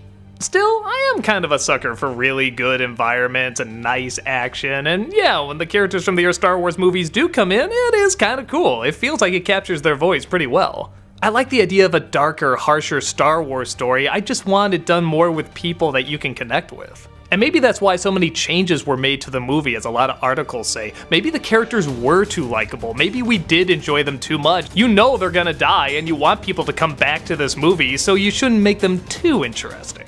Just enough to feel sad, but satisfied enough to come back and see it again. But I don't know, I have no idea what went into making this movie. All I can comment on is the final product. And what we got is okay. The cool scenes are really friggin' cool, you just gotta wade through a lot of okay stuff to get to it. But I know a lot of people who love this movie, so maybe you'll be one of them. There's only one way to know for sure. Fly on in and check it out.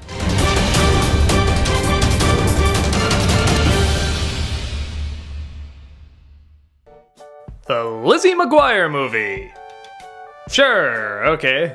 I mean, Lizzie McGuire was a big part of Disney's identity and made a star out of Hilary Duff, and yeah, it seemed to be a big enough hit show that got its own film, so why not take a look at it? As I'm sure you're no doubt surprised to discover, Lizzie McGuire was not a show I really watched.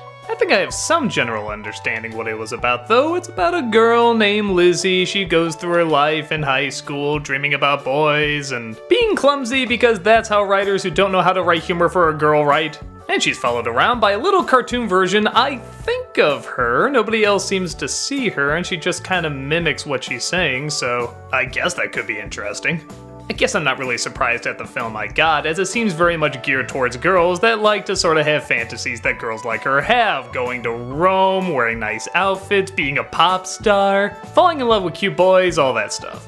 And yeah, it does that, and not a whole bunch else. Exciting, I guess? Lizzie graduates junior high and goes on a big trip to Rome with her class. Her friend Gordo joins her along the way, but there's this very strict woman who seems to be in charge, played by Alex Bernstein. She's just as over the top as the Italian stereotypes they seem to come across around every corner. But wouldn't you know it, Lizzie just happens to look exactly like this pop star in Italy. And when someone the pop star used to date sees that, he tells her that he needs her help. She, of course, has to impersonate her and wear all her fabulous clothes and be in the lifestyle of a famous person because it's kind of a weird reason. They broke up, but he still cares about her, and she doesn't really sing her song. She lip syncs, and he doesn't want that to ruin her or get sued, so she has to kind of lip sync at an award show. It's super odd and doesn't make a lot of sense, but as the story goes on, you kind of figure out it's not supposed to. Yeah, I won't give it away if you haven't seen it. She pretends that she's sick so she can constantly sneak out and be with the boy to learn how to lip sync and how to be fabulous, and of course, maybe a little bit of a romance blooms. So, yeah, a film like this is really not going to interest me. It's going to interest girls at that same age who like the idea of traveling and singing and outfits and pop stars and cute boys. And if that's your thing, this is a tolerable movie. Half the actors once again are over the top, and the main leads are supposed to be so likable and generic that you're supposed to associate yourself as them, so they don't really leave that big an impact, but that's kinda why they're there. You're supposed to imagine yourself as those characters. The cartoon I don't really see the point of. It's not in there much, and when it is, it's not really adding anything. If it was something like Garfield where they can't hear the cat but he had really good commentary, that'd be one thing. Or if it was something like Inside Out where the reactions were so big and so over the top and so funny, that would be something. But it's just kind of a Dr. Katz version of her screaming or saying something that she already said. I guess as a little kid I would like that, but there's not really a lot of it anyway. So I don't really see the point outside of they do it in the show. Every once in a while there's a small giggle, like I really enjoy it when she's trying on these different dresses that kind of look Lady Gaga-ish, and I don't even know if Lady Gaga was around yet, so maybe it was ahead of its time. The little brother is so determined to constantly make her look bad that sometimes that gets a little bit of a laugh out of me too. But outside of that, there's really not much else. There is kind of a nice surprise about one of the characters at the end that I will admit I didn't see coming, and I do enjoy it when those kind of things happen. But I don't know if that's really enough to recommend an entire movie for that. The film seems made just for fans of Lizzie McGuire, and I guess that makes sense. You can't really fault it for that. It's giving the audience exactly what it wants. I do wish there was more clever commentary with the inner thoughts of the cartoon, or maybe more about growing up and what it's like to travel in different cultures and such. But honestly, I wasn't really expecting to get that, and I don't think anyone else is either. If you're not a Lizzie McGuire fan, this isn't gonna sway you, but if you enjoy watching the show, I get a feeling you'll like this fine. There's pretty shots of Rome, a good lesson here or there. It's not bad, it's just forgettable and generic. Unless you grew up with Lizzie McGuire, in which case I'm sure he's giving you exactly what you like. If you like the show, check it out. If not, go watch Inside Out again.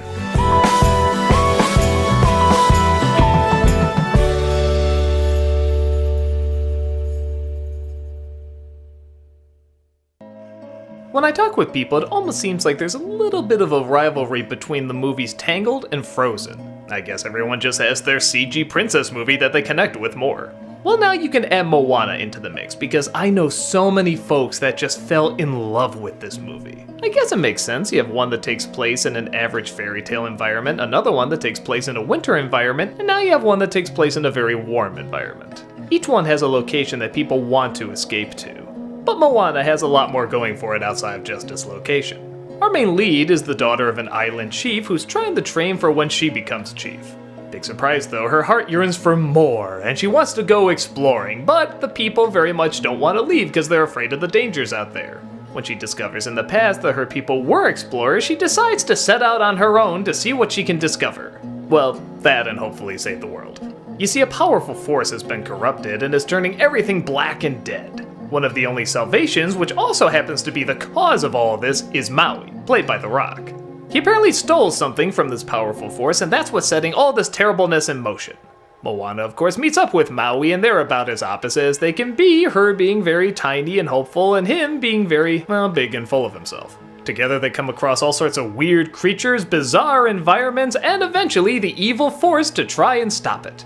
So, truth be told, I didn't quite connect with this movie like I did with Tangled and Frozen. but it's still a very enjoyable movie. The animation is phenomenal, the environment looks beautiful. A lot of the creatures, especially the villain at the end, just look amazing. And on top of that, you have some really hummable songs that aren't gonna leave your head anytime soon.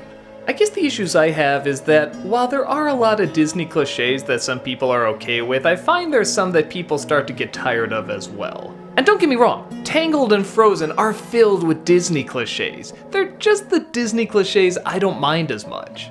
I get when people say they're sick of the dead parent, they're sick of the curses, they're sick of castles and pretty dresses and falling in love with handsome guys. I understand that. For me, they're not quite as bad because there's so many other cool creative things in it. Moana is the same way with a lot of people. There's so much good stuff that people connect with that they really overlook the other cliches. For me though, these cliches I'm just done with. The main character that has to stay in one spot but wants to journey, wants to listen to her heart. The wise parent or grandparent that passes away yet comes back as a ghost at the end to give some sound advice. The cute little comic relief that doesn't talk, or should I say, 1.5 comic reliefs. There's this pig that kinda disappears, why was it even in the movie? The comedy as well is okay, but it just didn't make me laugh as much as Tangled or Frozen. The Rock especially, I was really ready to laugh a lot at, and yeah, I got a few chuckles, he was charming enough, but there was nothing I was really laughing that hard at apart from his song, You're Welcome. It also really bothers me that pretty much everything in this movie is his fault, and at the end, all he does is just kind of bow his head and kick his heel and say I'm sorry, and that like excuses everything. It didn't even really look like he meant it, and yet somehow he gets a big reward out of all this. Even the big transformation that happens at the end, while done beautifully, I would have liked a little bit more focus on. I would have liked to have seen more what this creature was like before it was turned into this dark, terrible thing and what changes it back. I guess I feel like all the ingredients are there and they mix well, just not great. I wanted to be more invested, I wanted to laugh harder, I wanted to really be sucked into the drama. Maybe the familiarities that they have are just a little too familiar for me. But with that said, like a lot of their other modern fairy tales, they kind of make a few changes too that are very welcomed. For example, Moana and Maui don't get together, they're not even romantically interested in each other. That's refreshing, because I'm watching these two, I'm thinking they work fine off each other. If they're gonna have them suddenly kiss at the end, it wouldn't make any sense. And they don't do that. I guess it's something that they advertise a lot that Moana's technically not a princess. I'm not a princess. I'm the daughter of the chief. I don't know, that's not gonna stop her from being in all the princess lineups. I still don't 100% know how Mulan got in there. But like I said before, I can't act like the other Disney movies I like don't rely on a lot of familiar cliches. They're just cliches that don't bother me that much. For others, these are cliches that maybe drive them nuts, and the cliches in this film maybe don't. For me, I would have liked a few more surprises and changes in such a familiar story, but for a lot of people, these are the elements they really like in a lot of Disney movies, and I totally get that. So yeah, it's a good flick. I can't in any way say it's bad, just sometimes a little standard. But like I said, you've come to expect that with Disney films, and maybe this kind of standard you'll like more than the other kind of standards. I definitely say check it out because the people that like it really seem to like it. There's just some kind of really strong connection to the changes they make, but the stuff they keep the same. I guess it's a perfect combination of the familiarity they love, but the updates they want to. So whether you find it okay or absolutely fall in love with it, it's an adventure worth setting sail to experience.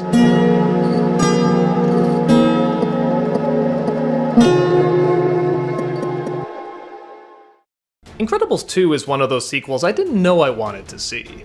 Oh, don't get me wrong, like everyone, I wanted an Incredibles sequel. But after so many years of waiting, I kinda wanted to see the family a little grown up. Maybe the parents are even older, Violet's going to college, Dash is going to high school, Jack enters kindergarten while also discovering his powers and whether or not he should use them. Like, this is some really interesting stuff. Like I always try to tell myself though, I should focus more on what the movie is rather than what it isn't. And Incredibles 2 is a really great superhero sequel. It starts literally where the last film left off, with a supervillain attacking the city and the Incredibles going to try to stop him. Unfortunately, I guess like the old days, they cause more destruction than they stop. And they don't even get the villain, and the villain never even comes back in the movie. I love that. Sometimes the bad guy wins and you just gotta deal. The family is bummed because it looks like they had to go back to not using their powers and going in hiding again, but an eccentric pair of millionaire siblings see possibility in them. They want to rebrand superheroes and try to make them open to the public again, not have to hide.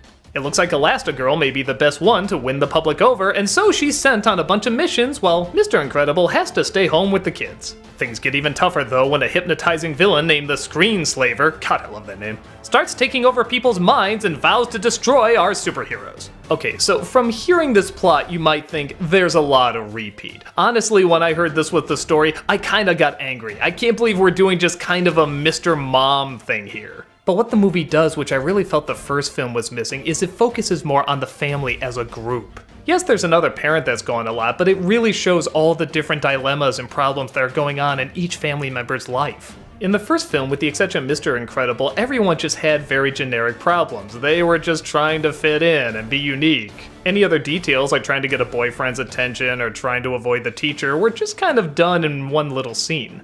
Here, they really go into the problem of their everyday lives, and they all have to work together to get through it. Even if one of those problems is dealing with a family member not being there. But even then, they know the importance and they try to be supportive, and we don't go through that scene where somebody just cracks and yells at the other saying, oh, man's role, woman's role. No, they all just kind of do their thing. It's tough, but they find a way. And thankfully, it isn't just a good family drama, it's a good superhero movie too. Some of these action sequences are amazing. The scene where Elastigirl has to chase down this train while also having this bike that can split apart and she stretches with it, it's just so beautifully done. And speaking of beautiful, the film looks beautiful. I remember the first movie having this kind of idea that all the color would be sucked out because all the color is sucked out of their lives, but here, there is so much color, and it pops off the screen. I think because there has been so many years away, it did allow them to learn how to make the images even more striking. And we also get more of Frozone, and we also get more of these new superheroes, and oh god, this is just really good. It's just a solid, good movie that does exactly what it's supposed to do and more. There is, however, one problem with the film that the first one did a lot better, and that's the villain. Can you guess what the problem is? It's the same problem with pretty much every Disney movie now. It's kept a secret. So there's a big twist that's not really a twist at all. Everybody could see it coming, but it's supposed to be like this big reveal. And it's usually just a boring character with a really overcomplicated backstory that nobody cares about.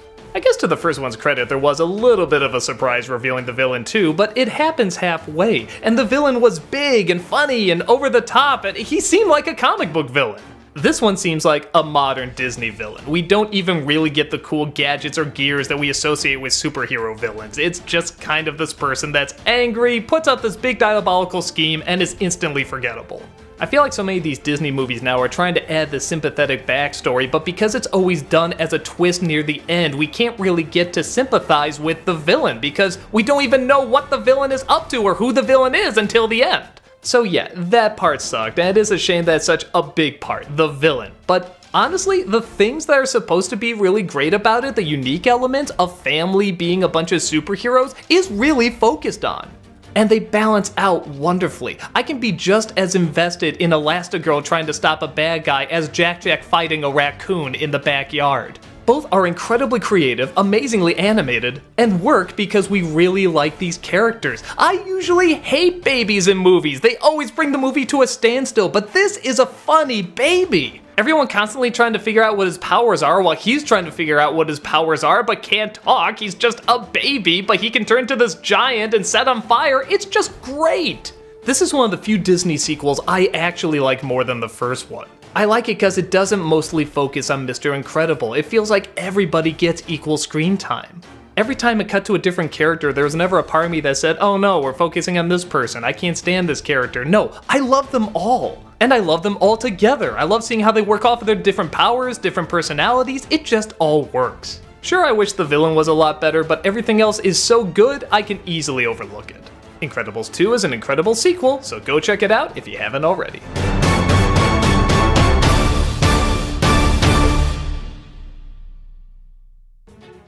Wendy Wu Homecoming Warrior. Boy, that's a Disney Channel original movie title if ever I've heard one. This martial arts team rom-com sounds absolutely ridiculous, and yeah, it is, but it's also surprisingly charming and funny and actually kinda likable. Don't get me wrong, it's got some bad moments. Yeah, some laughably bad moments, but we'll get to them in a bit. A teenage monk is sent from his home to look for a reincarnated warrior. Assuring them he won't fail, they assure him that he's not the one he needs to worry about. For indeed, this ancient warrior is a teenage girl who is more obsessed with becoming homecoming queen than anything else. When the boy shows up, he clearly doesn't know how to blend in and she gets freaked out by him. But when an evil master overlord something or other starts taking over people's bodies and starts using martial arts on everybody, she finally starts to listen to the boy and he convinces her that she's the only hope. This of course means she has to learn martial arts, he has to learn the wacky ways of blending in to be a common teenager, and they have to do all this while preparing to be the homecoming queen. Yeah, you've heard this pretty stupid story before. It's kind of like Kung Fu Panda meets High School Musical. And indeed, a lot of this writing could very easily be portrayed in an either too corny way or too selfish way or annoying way. But thankfully, the direction really takes its time, having some quiet moments and some softer moments and even some funny moments. The actors are all really likable and have a really good chemistry off each other, particularly the family. And even though some of these characters are kind of archetypes, they're played a little bit more creatively. The jerky kids in this, for example, aren't just there to be the jerky kids. They're legitimately kind of funny and goofy, and I laugh at them every once in a while. I especially like this one girl who also wants to be homecoming queen, but she doesn't do the typical Disney bully thing where she calls her names or anything. It's all kind of these passive-aggressive compliments that are actually pretty funny. Wendy Wu herself is actually kind of a selfish character, but again, she plays it with enough charm and relatability that you're still for the most part on her side, and you laugh at her antics. The one point where it does start to get a little much though is the climax. First of all, there's a really dumb decision made by the main character, and after all that we've been watching her do and learn and stuff, you just don't buy it. They're always teaching her about her destiny and kind of this end of the world stuff, and when you see the choice she makes at first, it's really not believable. But thankfully it doesn't take long and we get to our big climax, and while the martial arts is pretty cool in it, there's a lot of silly stuff. For example, the monster possesses this girl and she has the deep monster voice, and a lot of times this thing is actually kind of intimidating because he goes from body to body and it's kind of like It Follows. It's kind of creepy the way that he or she or whoever it is kind of following her. But then when you hear this girl talk with this deep menacing voice, it's just kind of ridiculous. On top of that, a lot of the slow-mo in this movie is actually effectively done. I feel like they show the really cool stuff to slow down and make it look impressive. But the downside is a lot of the time, you can clearly see the stunt people, and they look nothing like the actors. Look at this, couldn't they crop it just a little bit or not slow down this part? There must have been a better way to edit this so that you don't see that.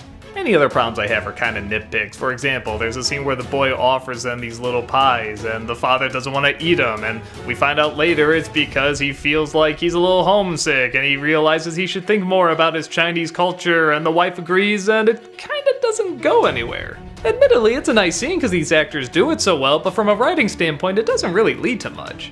Once in a while, too, the boy can act a little weird. I don't know if his accent is too thick or his inflections are a little odd, but honestly, for the most part, he's pretty charming and works out okay.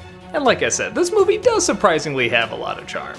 I like the creativity around a lot of these scenarios. For example, the first big martial arts fight is actually done in silence because they don't want to wake the girl up. Admittedly, the boy should want to wake the girl up so that she can run away, but this is still pretty funny. So yeah, this isn't anything great, but for a little movie with some martial arts and a couple of jokes and likable people, I think it's totally fine. It's a very by-the-book story, but as these by-the-book stories go, I found myself legitimately enjoying it, and I think a lot of kids and even grown-ups will too. It's silly, sure, but it's an enjoyable, even kind of impressive silly.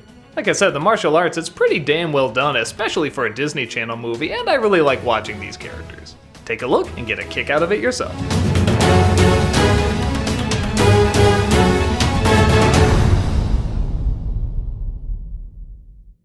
We did it! We defeated racism! And all it took was Black Panther! Finally, a black superhero, we've seen that before, but a big budget comic book movie with a lot of black people in it, we've seen that before, but it made a lot of money, yeah. And it's actually so good the Oscars tried to create a new category so that they could give it an Oscar! This is getting kind of weird. Okay, years from now you might be looking back at this saying, what the hell was I talking about? But the hype around this movie was crazy, both before and especially after it came out. People act like this was the Schindler's List of superhero films, like there was never anything better, will never be anything better. We did it, we reached perfection. And me, being the sniveling jerk-off that I am, of course had to go, yeah, it's good. I might even go see it again. I say that not because I saw anything majorly wrong with the film, but I saw it almost reaching that epic level and kind of pulling back at the last minute. Which is fine, it's still a good movie, I just never quite got on the bandwagon like everyone else. As you probably remember from Civil War, Black Panther is a superhero who tries to fight for justice. It also turns out he's a prince though, who's now being appointed to king. From where, you may ask? The land of Wakanda. A technologically advanced superworld whose technology is kept from the rest of the Earth. Why? They feel the world is not ready for such technology and that mankind is just a little too, well, goddamn crazy. Wakanda seems to have crime as well, but its culture is a lot heavier and the people seem a lot more peaceful. That is, until an enemy from the past named Killmonger comes around, played by Michael B. Jordan. One of the best, if not the best, Marvel villain we've ever gotten. He thinks Wakanda should not only open its doors to the rest of the world, but it should invade, attack, kill those who abuse the power they have. As the story goes on, we find out he actually has the possibility of becoming king, and challenges Black Panther to a duel. For such a peaceful culture, it's a very strange way of working your government. From there, of course, there's action, technology, sidekicks, big armies, all that cool stuff. There's easily a lot to like in this film. Number one, again, being for me, the villain. He's very identifiable, you know why he's doing what he's doing, and you even almost agree to it. Like many great villains, he just goes that one step too far, but you're kind of following him on all the other steps, or at least you identify with where he's coming from. His acting is so great too. You get an idea that this guy from the streets wouldn't really fit in with this cast that talks really big and epic and has this grand language. But he just walks in like he always owned the place and immediately takes command and charge, and he's just amazing. Truth be told, the side characters really upstage the main character in this, which I think is kind of a problem. Not that the main character's bad or unlikable or annoying or anything, he's just kind of dull. He's not really Black Panther that often. You don't see him go through that much of a huge journey in terms of learning what it means to be king and getting responsibility and so forth. He just kind of seems like the nice guy trying to do the right thing. Which is fine, but the movie is called Black Panther. I want to know more about Black Panther. I want to find him more interesting. There's a scene where he's at his lowest point and he's practically banished. Some even think he's dead, and I thought, well, this will be like a great Moses story. He'll go through all this realization and he'll go through the spiritual journey and he'll come back and he'll learn a lot. And I guess he kinda does, but they don't really put that much focus on it. Again, I remember the side characters' journeys through this moment more than I do his journey. The effects of this movie are also not very good, surprisingly. That is to say, Wakanda looks amazing. Anytime they cut to the city, it just looks phenomenal. I'm assuming this is where all the money for the CG effects went because the rest of the CG looks really bad. Thank God this movie does have interesting ideas and characters, because if it just relied on the action, that really wouldn't fly. Even the big climax, if they really wanted to make this huge, they would have had Black Panther and Killmonger like on the top of a tall temple fighting against a sunset, something crazy like that. But no, it's on these fake looking train tracks and it just looks stupid. This isn't epic, this is if Marvel did straight to DVD movies. And even the big battle happening above with the side characters doesn't seem especially epic because some of their motivations we don't even get, or the connections with other characters. I mean, there's a scene where the Captain of the Guards has to take on like the new Captain of the Guards, and they had kind of a connection, but they didn't really dive into it much. So yeah, I wanted to be 100% on board with this. I wanted to shout, this is epic, this is huge. But a lot of those little distractions did constantly get in the way for me. I feel like if they cut out a few other elements, like maybe the Andy Serkis character, we could have had more time to focus on these people and sort of relate to them even more. But again, the ones we do relate to, we really relate to. And the issues and problems they bring up are good issues and problems, and they lead to a lot of interesting questions. I also do get where people are coming from when they say this is an important movie, because yeah, there are movies out there, comic book movies that star black people, but not usually this many and not on such a grand scale, so it is nice to get that representation. But I don't think that makes it an instant masterpiece when there are very obviously some clear problems with it. Not god-awful problems, but enough to take notice. Nevertheless, this is still a very enjoyable movie, and does do things a little differently than other Marvel films, at least in terms of the issues and ideas it brings up. It still ends with a traditional Marvel climax, it still has the typical Marvel jokes, but the look is very different, the culture is very different, and like I said before, some of these dilemmas are very different. It's still a really good movie, and I really recommend it. I want to see even more, in fact. I'd love to see a Black Panther 2, 3, 4. I'd love to see more of these characters. I'd love to see how they develop. Like I said, I didn't really feel Black Panther himself was all that interesting. Maybe we can really make him interesting. Maybe we can find out even more about him and what kind of guy he is. So I'd say check it out, but let's face it, you already have checked it out. But go ahead and check it out a few more times to see what works, see what doesn't, and hopefully get a lot of Black Panther sequels in the future.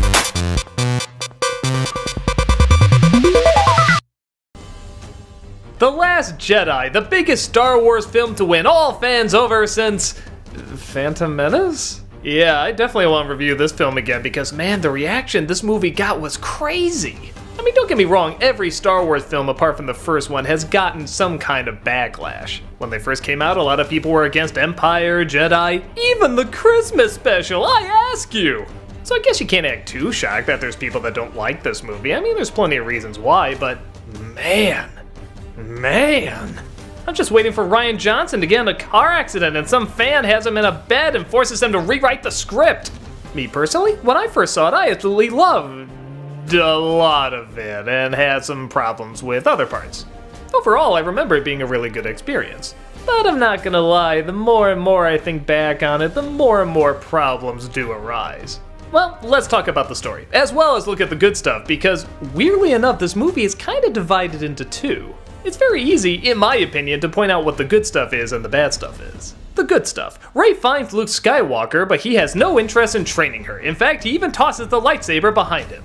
Many fans were shocked by this and astonished that he was so bitter and cold and abandoned everybody, kind of like they said he did in the first film, and one of the most likable characters did too. Again, I can see people getting angry that this got in the way of the happily ever after optimistic point of view, but as soon as you see Han and Leia don't work out, I think it's pretty clear that's out the window. I just assumed this is what Luke would be doing. He would feel like he'd have to banish himself just like Yoda did. Why were people so shocked by this? Like a lot of stories about spiritual journeys, Rey decides not to leave and stays there until she's trained. While Luke technically refuses to train her, at least the traditional way, she does find out a lot of stuff by herself. The island holds many mysterious secrets, as Rey herself also holds many mysterious secrets, including somehow a way for the Force to connect both her and Kylo Ren. Neither are quite sure how they're doing it, but they're able to talk to one another and even sometimes bring a little bit of the environment back with them. That's actually rather intriguing. But then you have the other story though, which is, in my opinion, the bad stuff. The Resistance is on the run from the First Order, and it's just kind of a really long, drawn-out chase scene that I still don't entirely get. Why can't one go faster to catch up? It has more power. Through an even more confusing subplot, Finn and a new character named Rose have to travel to a different planet to find this code breaker that can break a board, then somehow stop it, but they don't come across that code breaker, they come across another one, and while that's going on, Leia seems to be out of commission, and Poe wants to know what's going on, but he's not being told for absolutely no reason? Even if you were to take out the details of the story, which do make absolutely no sense, a lot of these characters just aren't that interesting. I don't know why this really slow chase is supposed to be suspenseful. I don't know why this really boring casino is supposed to be interesting. I don't care why we're supposed to care about space horses? What? How did we get here? The two stories kind of come to a head in the last third, where they confront Snoke, and big shock, there's betrayals and backstabbing and lightsabers and giant machines shooting at each other and ships flying all around and all the usual Star Wars stuff.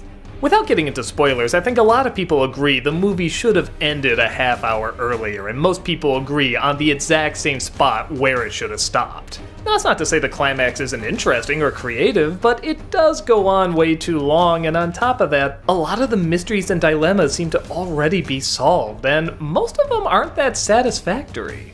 Snoke, for example, we never find out about. And I know a lot of people say, well, he's like the Emperor, you didn't really know anything about him, but the Emperor wasn't mentioned in the first one. We just thought it was Darth Vader. And even when he does come along, you just know he's the guy calling the shots. Even Obi-Wan says that's kind of Darth Vader himself that turned himself to the dark side, so that was explained. Here, it said that Snoke did it. Well, okay, I don't need much, but just who was he? How did he come across this guy? How did he turn him? How did he know Luke? Just something. Give me something. A line of dialogue. I don't care, just a little bit. But then it's also strange because I never found Snoke that interesting, and honestly, a lot of these mysteries I thought was just gonna go the same usual route that Star Wars goes, like the Chosen One or the Family Blood or something like that. But they don't go that route, which at first I liked, but then I realized they don't really replace it with anything of substance. It's just kind of set up and then nothing is delivered. Not something different, just nothing. That's very odd, especially for a second movie that's supposed to be the second act of something, you know, where things are supposed to be getting interesting. There's twists and turns that lead to the third act, but nothing's really leading into the third movie apart from Rey and Kylo's connection, but it doesn't seem like a huge cliffhanger to see what's gonna happen with them. But okay, those are the downsides. The good sides? Pretty much anything with Rey, Luke, and Kylo Ren I love the shit out of. I adore all these characters. I know technically they don't even do that much until the third act, but they're just so interesting. I love hearing them talk and I love their dialogue. I can just watch them do nothing. It's so funny because the side story has so much shit going on, but because I don't really care about those characters, I don't get into it. With them, so little is going on, and yet they do it so well and so engaging, and they're so complex, and I just want to learn more and more about them. It also feels like they're evolving the idea of the Force as well. It always kind of seemed like the Force was one thing, and in the first 3 movies it seemed to evolve a little bit. You found out a few more tricks, but then it just kind of stayed the same. Well, unless you count blood tests, which most people don't. But you know the idea. The Force is around us, you lift your hand, you can move stuff and fly around, sometimes shoot lightning, things like that. Here, it seems like people who are really in touch with the Force can kind of experiment with it and push it in a new way. At first I didn't like that Rey wasn't taught by Luke, and yeah, there's also a little bit of a cheat with these books that you find later in the film. But then the more I thought about it, because she does have such a strong connection with it, she can take it in a new direction. She can kind of recreate it, reshift it, redefine it. It can become something really new. Even having the books I kind of like because it gives her the basics and she can figure out where to go from there and how to sort of morph and shift and experiment with it. It's the first time in a long time I got legitimately excited for an idea in Star Wars. On top of that, it's hands down the best looking Star Wars film. I mean, okay, some of these places could have been designed better, but the way it's shot, the epic poses, the way they have the sun, the way they're silhouetted, the way they stand, it all seems so gigantic. It's like an anime, some of those really good animes that seem so huge. But I don't think that's just the cinematography. I do think it's the characters, specifically Rey, Luke, and Kylo Ren. So looking back, it is a little bit more of a mixed bag than perhaps I remember. It is a little too complicated, a little too long, and probably explains too much, and what it does explain is not really that satisfactory.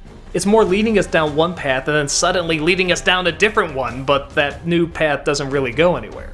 But I'll admit, the stuff I do like is some of my favorite stuff in any of the Star Wars films. It's the first time I can remember where I was watching a Star Wars movie and I had like butterflies in my stomach. I was afraid what was gonna happen. I didn't know what was gonna happen. I was excited for it. So yeah, pretty much everything done with Luke, Rey, Kylo Ren, and the Force, I really enjoy. Some of the best I've ever seen in any of the Star Wars flicks. The stuff done with Finn, Rose, the First Order, Snoke, and those things. I didn't think were the worst, they just weren't that good. It's nice to have it on Blu-ray because that means I can watch the best parts over and over and skip the parts that don't interest me, and miss very little. It's a good big screen movie for the visuals, but a good disc movie to rewatch the best parts and fast forward the blah ones.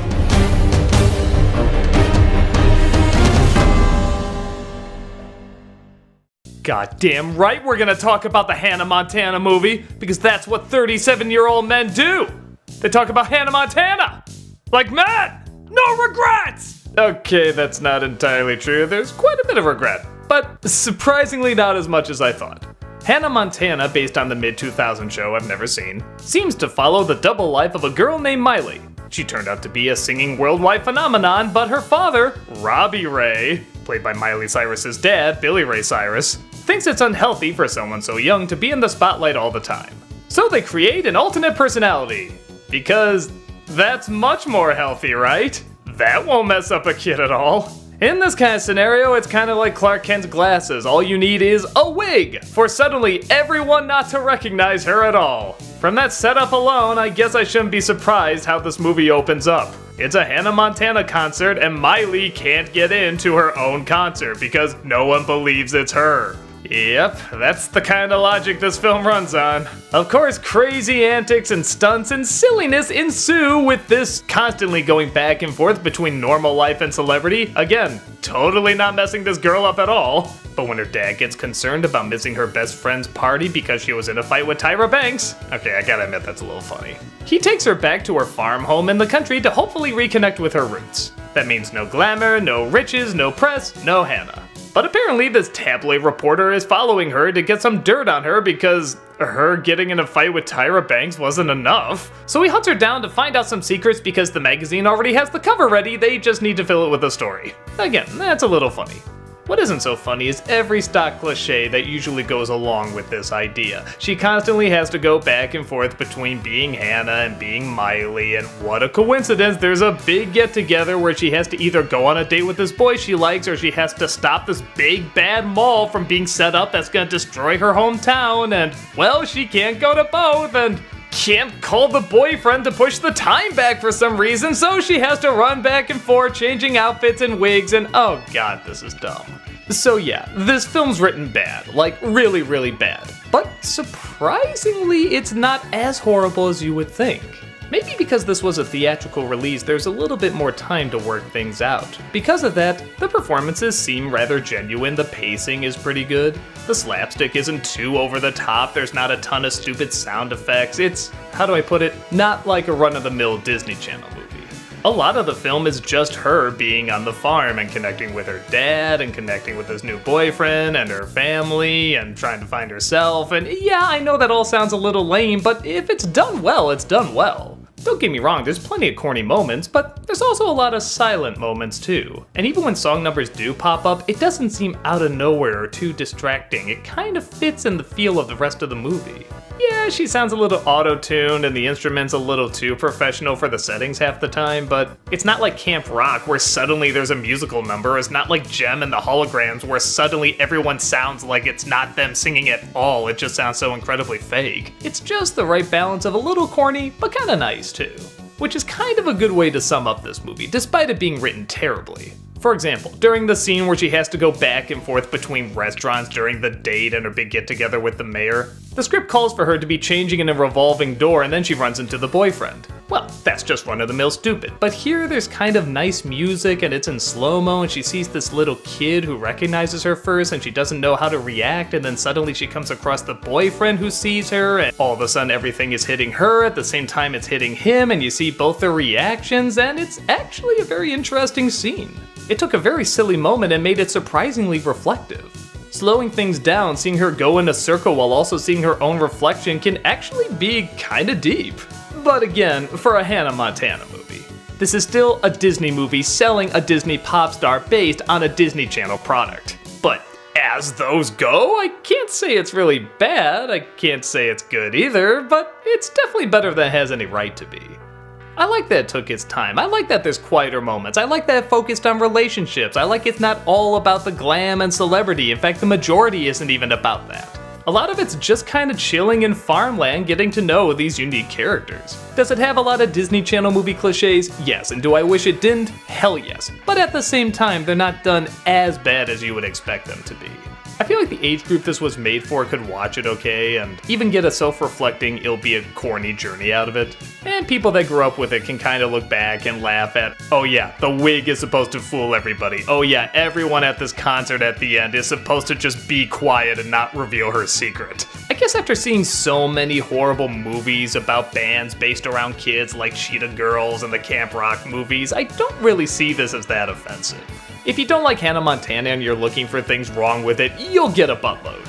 But if you're a kid and like the show, or even nostalgic and want to take a happy look back, this is a fond enough memory.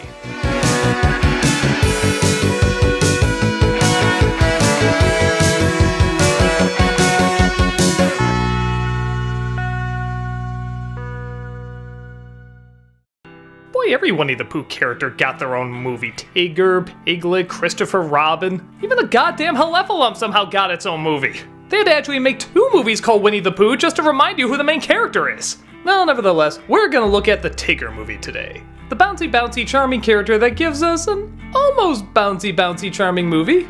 Tigger, as you probably will have guessed, is bouncing all throughout the 100-acre wood, kind of annoying his friends, but kind of delighting his friends. But one day he realizes being the only one can be, well, kind of lonely. So he decides to look for more Tiggers, and after talking to Owl, he says that he has to find his family tree. He takes this quite literally and goes searching through the woods to find an actual family tree. Roo joins him, as well as his other friends, but quickly they figure out there is no tree to be found. Feeling bad, Roo decides to get everybody together to write him a letter from his family. A family of Tiggers that doesn't exist, but still show their support. Tigger gets so excited at this letter and somehow confuses that they're going to come over the following day. This of course puts his friends in a predicament, and they have to figure out whether or not they tell Tigger that the family isn't real, or they have to pretend to be his family. You can guess which one they pick.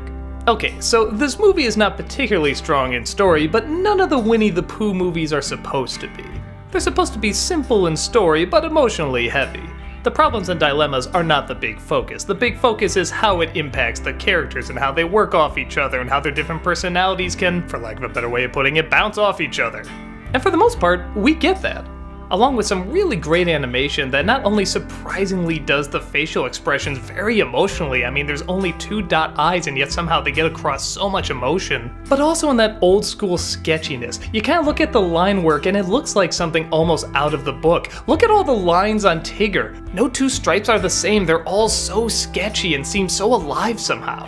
The backgrounds are also phenomenal. I watched this in fall and I'm so glad I did because this takes place in fall and winter. And good lord, they're so gorgeous. It's a different kind of Disney background that you don't really see at that time when they were doing animated movies. Maybe you saw a little bit in Lilo and Stitch with the watercolor, but you never saw this kind of style. It's very simple, but very beautiful and very atmospheric, which is what I think Winnie the Pooh is. Things start to go downhill, both figuratively and literally, in the 3rd act. I won't go too much into spoilers, but as you would probably guess, this is a liar-revealed story where somebody keeps a secret from somebody to keep them happy, but then the person finds out, they get really angry, can't accept that the people were doing it for a good reason, can only see that they lied, and then they go and try to get into even more trouble or do something really stupid, and the friends have to go and help, and somewhere there's an understanding about how everybody is happy again.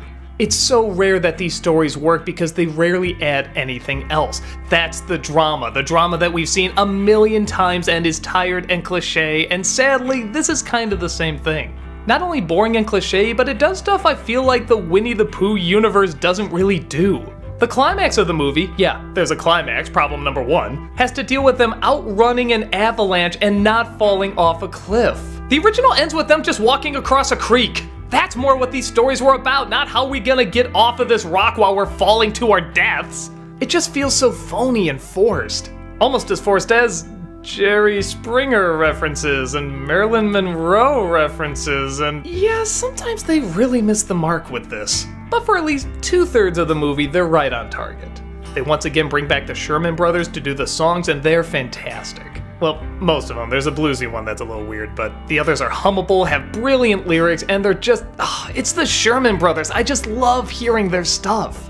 The characters as well are still incredibly charming too. I don't know why they've never botched up these characters. Winnie the Pooh is still Winnie the Pooh, Tigger is still Tigger, Piglet is still Piglet. Maybe because the idea is to keep them so simple, they don't really need to add that much, and that's exactly what they do. They just let them be themselves, and they are just so likable. Which just makes it all the more shameful when you see it works to such a cliche climax.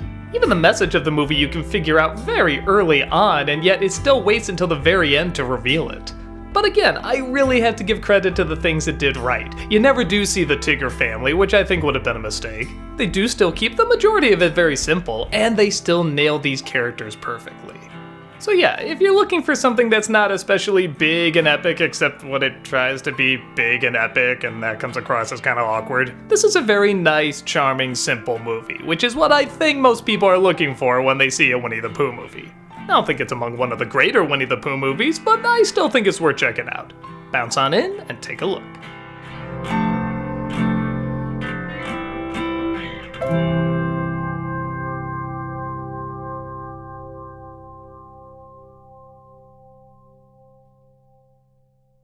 The Guardians of the Galaxy movies are interesting because everyone has that one that they absolutely adore and another one that they think is okay.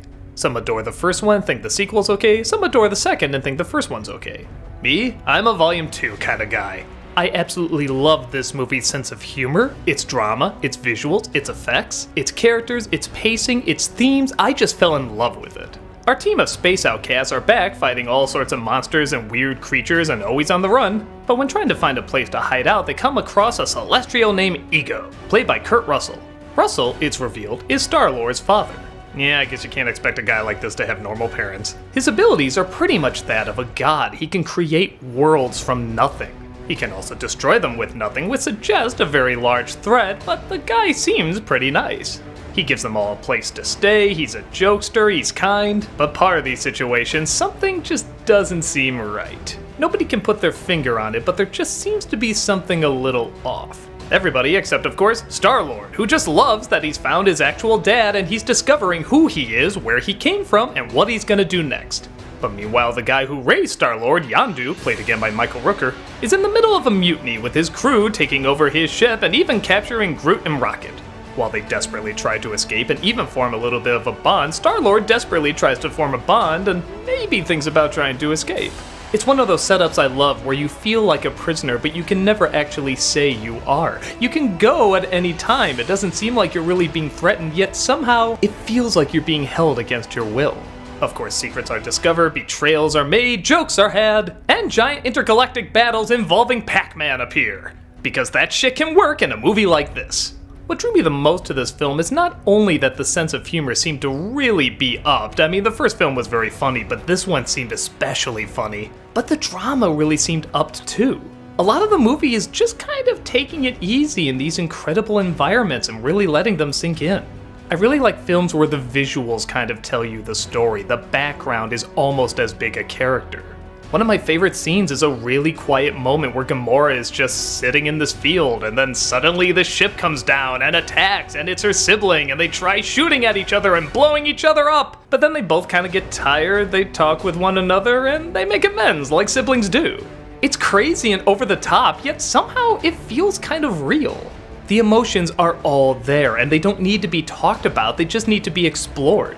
You can learn just as much about a character with a few choice words and just seeing them walk alone than you can with paragraphs and paragraphs of dialogue. With that said, there are a few things that don't quite add up. For example, I love Michael Rooker in this film. I mean, he's just a great character in this, but then there's kind of this connection that he was always his dad and he raised Star-Lord, but I don't know, the first film did not make that connection very strongly. I know they say like he was hard on him because he cared about him, but it feels like they're retconning the last film to kind of make this comparison work. But honestly, it's okay because it's done so well in this film. I love the way all these relations work off each other, and they're all so unique and they're so well defined. Where in the first movie, a lot of the drama seemed to just be at the beginning, a little bit in the middle, and then a little bit at the end, and they just kind of came out of nowhere. Here, it seems balanced perfectly. They can go from one funny moment to an incredibly heartbreaking moment in just a millisecond. That way, a gigantic battle between a father and son, god and human, can easily be interrupted by just showing Groot how to push a button. They both work, match up beautifully, and you care for everybody. Even the ending scene, which I won't give away, I'm not gonna lie, I got a little teary-eyed at. Somehow this movie was working its magic without me even realizing it, to a point where when a character disappeared, I felt really bad. I felt as emotional as the characters in the film did. And a lot of that is because we do like these characters, and we do understand where they're coming from, and they're strange, and they're weird, and they're outcasts, and they're goofy, but we can relate to all of it. If I have one gripe, it's that the ending does go on a little too long, and maybe they're making up for the fact that a lot of the action was saved for the end, and there's only bits and pieces in the rest of the film. Like I said, it is a lot of walking around and talking. So I guess they felt they had to make up for lost punching time and just throw it all in the third act. But still, that action is amazing, and it's so incredible to watch, and you're 100% on the character's side. You want to see them work through what they're working through. You want to see them make connections. You want to see them win. You want to see them succeed. So yeah, I can't say if you like the first one, you're gonna love the second one, because I know a lot of people that love the first one think the second one's only okay. But I also know a lot of people that think the first one's okay like me and absolutely adore the second one. I don't know what it is, but each film has something unique that connects with a lot of people. So whether you want to shoot a blaster or shed a tear, this is a movie that definitely takes you to the stars.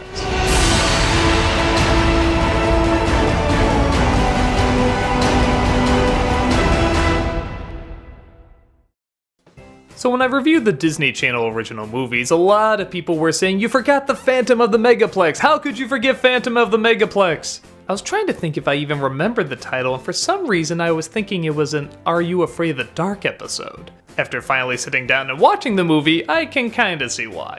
This film is definitely targeted at little kids. Everything is over the top, everything is overacted, everything is super goofy. There's virtually nothing in it for adults, but I'll admit, if I was a little kid, I think I would probably like this.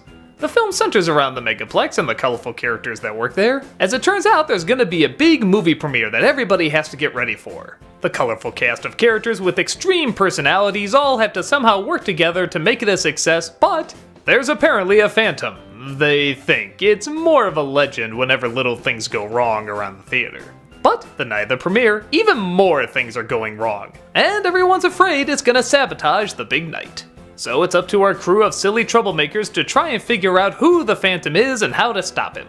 On the one hand, I kinda like this idea. There's something about movie theaters that always feel a little mysterious and even kinda magical. I can't explain it. People who work there often have a lot of interesting stories, and they usually have a love for film as well.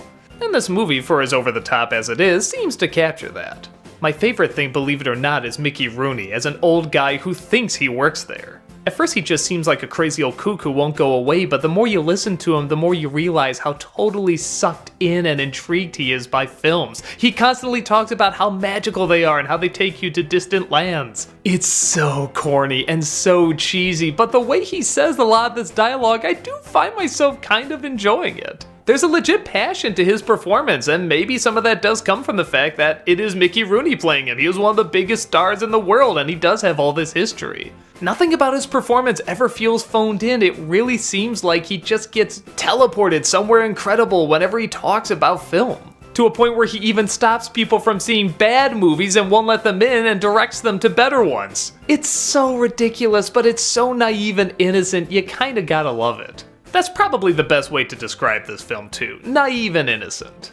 It's one of those movies where you pick up right away what kind of audience they're trying to hit. It's for little kids, and they act big for little kids, and they go really goofy for little kids, and they make up these weird lines for little kids, and again, for a little kids movie that has to entirely take place in a movie theater, which isn't exactly the most exciting place for a kids movie, I do get why it's this over the top.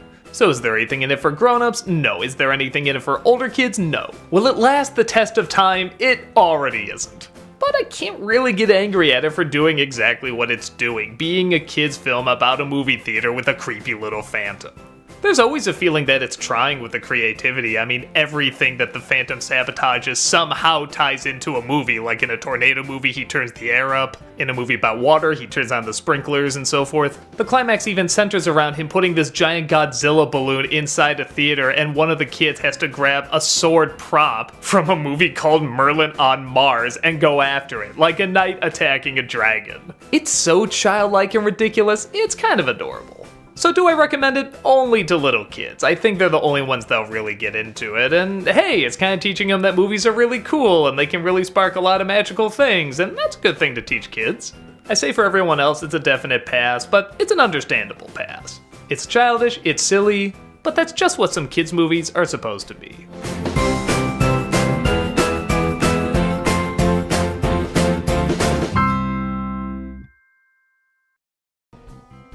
Teacher's Pet is based on the Disney show that ran in the early 2000s starring Nathan Lane. I didn't even know it existed, but apparently it was popular enough to make a movie that apparently bombed at the box office, and I can kinda see why? Not to say the movie's bad, I actually don't think it is, but oh man, what a trip! It opens with a dog named Spot, voiced by Nathan Lane, who lives with a boy named Leonard, and apparently he's smart enough to go to school, so he disguises himself as a boy to go and educate himself and have all sorts of fun. But the problem is Spot actually does want to be a boy. Thus, he hears about a doctor, voiced by Kelsey Grammer, who's conducting experiments to turn animals into people. Spot gets excited and convinces Leonard and his mother to go on a road trip to take him there. Seeing how school's out, and every one of these Disney TV shows turned into movies always seems to open with school being out, and they drive themselves all the way down to Florida. But two of Spot's friends do more research and find out that the experiments don't work, and thus they rush down there as quickly as possible to let him know. But the experiment has already happened and it seems to be a success, but there's only one problem. In dog year, Spot isn't a boy, he's a man. So now he has to walk around as a human man trying to be a human man. Yeah, this is really, really odd. I guess the story is kind of general little kid TV show movie stuff, but the attitude, pacing, and humor is beyond bizarre. The design of the characters I describe as beautifully ugly. There isn't one good-looking character in this, but at the same time, it's kind of fun how weird and distorted they look. I swear they're done by the same person who did the Airborne designs. The humor seems to match it. I can't really say it's cynical, I can't really say it's optimistic, it's just energized, strange, constantly yelling, constantly getting in your face, constantly throwing everything they can at you. And for the most part, it is kind of entertaining. This style of humor is so in its own world, it's kind of hard not to get sucked into it and want to have fun right along with them. The doctor, for example, gets so excited at one point he just rips his head off. Yeah, that's just something that can happen in this world. People can fall to pieces or explode or their skin can rip apart from their body. But a split second later, they're back to normal. It's kind of typical cartoon stuff, but the more I think about it, I don't see that much typical cartoon stuff in movies. We never got a Ren and Stimpy big screen movie, we never got a Tiny Toons big screen movie. The typical cartoony slapstick stuff we don't usually see in theaters. At least, not to this extent. On the one hand, it's kinda nice. I don't always know where it's going, I don't always know what kind of joke is coming next. Most Disney films have, 4 to 5 songs in them? This one has something like 10 to 15. Every other second they're singing and they're just throwing their all into it. Just every single moment they're trying to do something crazy. The one downside is, it can get old after a while. The film doesn't take that many breaks from its weird kooky sense of humor, and when it does, there's not a ton of emotion to keep you interested. Because of that, I can see this film very easily annoying some people. For me, it was alright, but even I'll admit I was starting to get a little tired of it.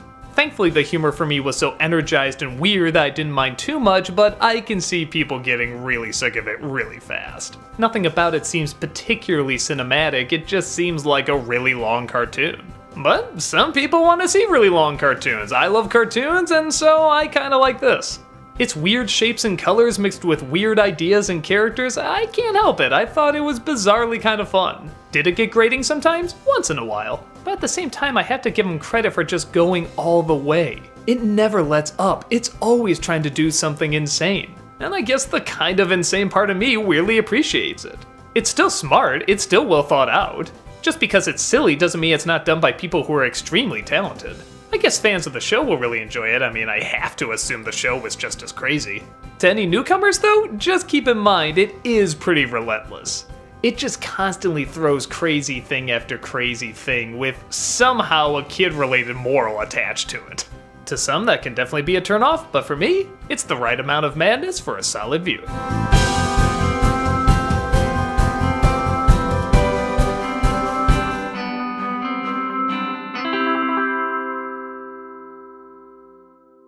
Well, here it is, the first Star Wars movie to not make money, Solo. Now to its credit, it's not entirely the final product's fault. This was the most expensive Star Wars film because, well, everything was reshot. Originally they had 2 different directors making it, but they didn't like the direction it was going, so they switched them out with Ron Howard. But they were already deep in production, which meant there was a lot of reshoots. And sadly, as the box office showed, it didn't pay off.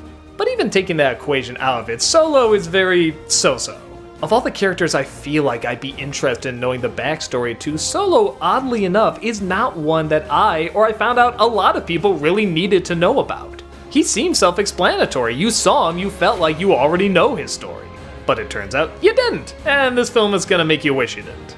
Solo starts out as a young thief with a girlfriend who steals all sorts of goods for this giant centipede muppet. It's a little weird. But he decides he wants to do something with his life, so he takes his girlfriend and they try to escape the Empire. They get separated though, with her staying behind and him leaving the planet. With a brand new name too. Solo. Who needed the origin of that? Oh, and by the way, the Empire theme, that's totally used in their commercials. Now whenever the Emperor lands in Return of the Jedi, I just want to see a little marching band playing that theme the whole time. That's so weird. Anywho, Solo goes from adventure to adventure, from different group of rogues to other different groups of rogues that I guess are always smuggling, but they're always smuggling from either the Empire or some bad group that he's not really a bad guy, he's not really much of an outlaw. It's like how Bruce Wayne was never really a criminal because he only stole from himself. God, you lame-ass fucking cheaters, just make him a bad guy! Anyway, he meets up with a giant creature named Chewie, who we discover eats people. Well, I guess if Ewoks can do it, why not Wookiees? And his whole focus is to go from job to job to get back to the planet to meet up with his fair love. Oh, there she is! Huh, not even halfway through the movie and he just kind of found her. They're not even really that impressed to see one another. Now that you completely robbed the motivation from this movie, where do we go from here? Well, oddly enough, the rest of the flick just kind of feels like they're trying to find their motivation. Like, he's trying to figure out what she's up to, and she's trying to figure out what this other group of bad guys are up to, or are they bad guys? And even when you do find out, it's kind of even more confusing, tying into, like, the animated Star Wars movies that you have to have seen to follow this. On top of it being all over the place without something to really focus on to lead us through it, the different worlds in this movie are just kind of ugly. I remember them being very brown and smoky, and you can't see a lot of them. Sometimes that works out well, like when he meets Lando, I want him to meet in like a dark, scuzzy, bar-like place. But when he's going through the Kessel Run, which I'll admit is kind of cool to see exactly how he made that speed, it looks like it's through a tornado's butthole. It's just so unappealing to look at. Sometimes there can be an occasional good shot, and again, if it's like during a war or something that's supposed to kind of look like World War I, I'm okay with that. They're trying to do an homage. But the whole film looks like this. Rogue One could look dark and gritty too, but you could still see it. It still had a visual sense. You felt like you were there. Here, it just feels like someone's blowing smoke in your face the whole time. Why do I want to see that in a Star Wars film? The acting, for the most part, I remember being okay, and the effects I remember being okay. But like I said, the motivation and the focus just didn't seem there. And even when he does do smuggling stuff, it's never actual smuggling. At least, not outlaw smuggling, it's going against the Empire or these other bad guys, and that's not what I imagined for Han Solo. I remember him being an actual rogue. That's why it made it interesting when he joins the rebellion. But nope, that would make him too much of a bad guy, and that's too much of a complicated idea, so we just always have to make him good. But honestly, that'd be small potatoes if I just cared at all, and I didn't. I don't need every Star Wars story to be epic, they can be small. Hell, I actually really like that cantina scene from the holiday special. That was great, and it had no epicness in it at all. I loved it. I heard they were gonna do a movie on Mos Eisley. I would totally be down for that. But here, it feels like it's trying to be a small story and a big story at the same time, and because of that, they can't really keep it focused. It's just another movie. It doesn't even really feel like Star Wars. It just feels like this sci-fi flick about this guy that kind of goes from thing to thing and then it's over. Even the people who like it say they enjoy it, but they kind of forget about it shortly after. I guess that's not the biggest crime. But for something like Star Wars, whether it be incredibly good or incredibly bad, there has to be something incredible about it. And there's definitely nothing like that here.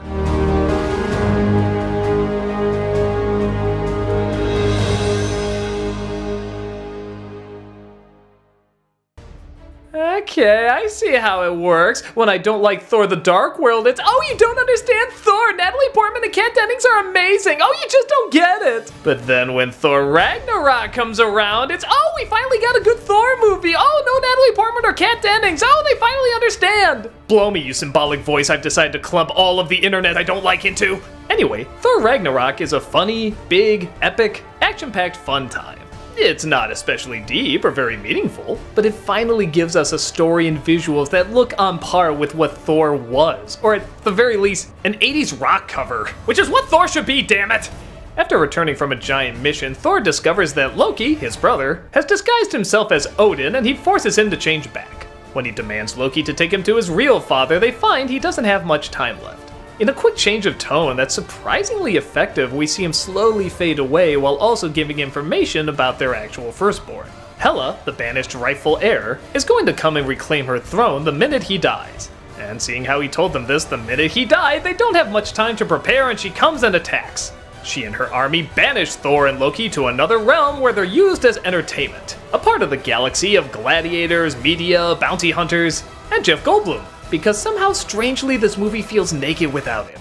Thor is captured to fight for ruler Goldblum's amusement, and wouldn't you know it, one of the other captured gladiators is the Hulk. The problem is though, the Hulk has stayed the Hulk for a long time. He hasn't turned back human in quite a while. So Thor has a lot on his plate. He has to turn the Hulk back to himself, escape, defeat his sister, and also stop Ragnarok, the destruction of his entire kingdom. So that's quite a lot to throw at you in one movie, and smartly the film doesn't take it too seriously. Sometimes that can be a problem, as there's an occasional joke that almost doesn't feel very Thor-like, but we're used to that from the other Thor movies. Honestly, here I almost argue it's downplayed. That's not to say the film doesn't have some dramatic moments, it's just not especially dramatic. It's just enough so that we want to be on their side when they're flying around, throwing swords and breathing fire and doing all the cool stuff we want to see in a Thor movie. The laughs make us enjoy them more, the effects show the cool things they can do while they're making us laugh. So when we get to the really big action sequences, we're entirely on board. It's not Lord of the Rings or Lawrence of Arabia, but I don't think it's really meant to be. It's supposed to be a comic book movie. A comic book movie of gods fighting each other and blowing shit up and saying cool one-liners. At the center of it are the incredibly charming characters. The one good thing in every single Thor movie is always Thor himself. Chris Hemsworth is just so charming, whether he has to be funny, whether he has to be badass, whether he has to be big, whether he has to be subtle, he works for whatever's needed. It's also great to see Eric Bana focused on. I feel like this is the Hulk movie we also really deserved but never got. It's interesting that he would actually want to stay the Hulk for a long time, like he chose to do so. And when he doesn't want to change back into the Hulk again, he's constantly surrounded by people who glorify it. They praise the monster, they praise the violence, which is actually kind of an interesting commentary when you think about it. He's trying to run away from being the awful beast in a world where everybody wants him to be the awful beast. You could almost argue that's the Hulk's complicated movie history in a nutshell. I also like this drunk bounty hunter who's got a real tragic backstory, but still gets a lot of good laughs as well. The only problem I have is she's supposed to be a literal fall-down drunk. Why does she always look that good? Shouldn't her hair be a little messed up or a little sloppy? If you can't even stand, how do you get your eyeliner that perfect? I guess I shouldn't talk when you see Cate Blanchett throughout this entire picture. Good God. This design is crazy, and her acting totally backs it. It's big, it's loud, it's intense, it's totally having fun with every moment. I guess if I had any criticism, it would have been that the film could have been cut down by a good 15-20 minutes. It didn't need to be this long. I also argue that maybe a little bit more drama would have been welcomed, but I am still happy with what we got, especially compared with the other two. Thor Ragnarok is a big, goofy movie in all the right ways. It's got the charm, it's got the action, it's got the cool effects. It's my definition of a good popcorn movie. It's just enough to get invested, but you don't have to think too hard about it either. It's just stupid fun that took a lot of smart planning to accomplish. Cross the rainbow bridge and enjoy your hammer time.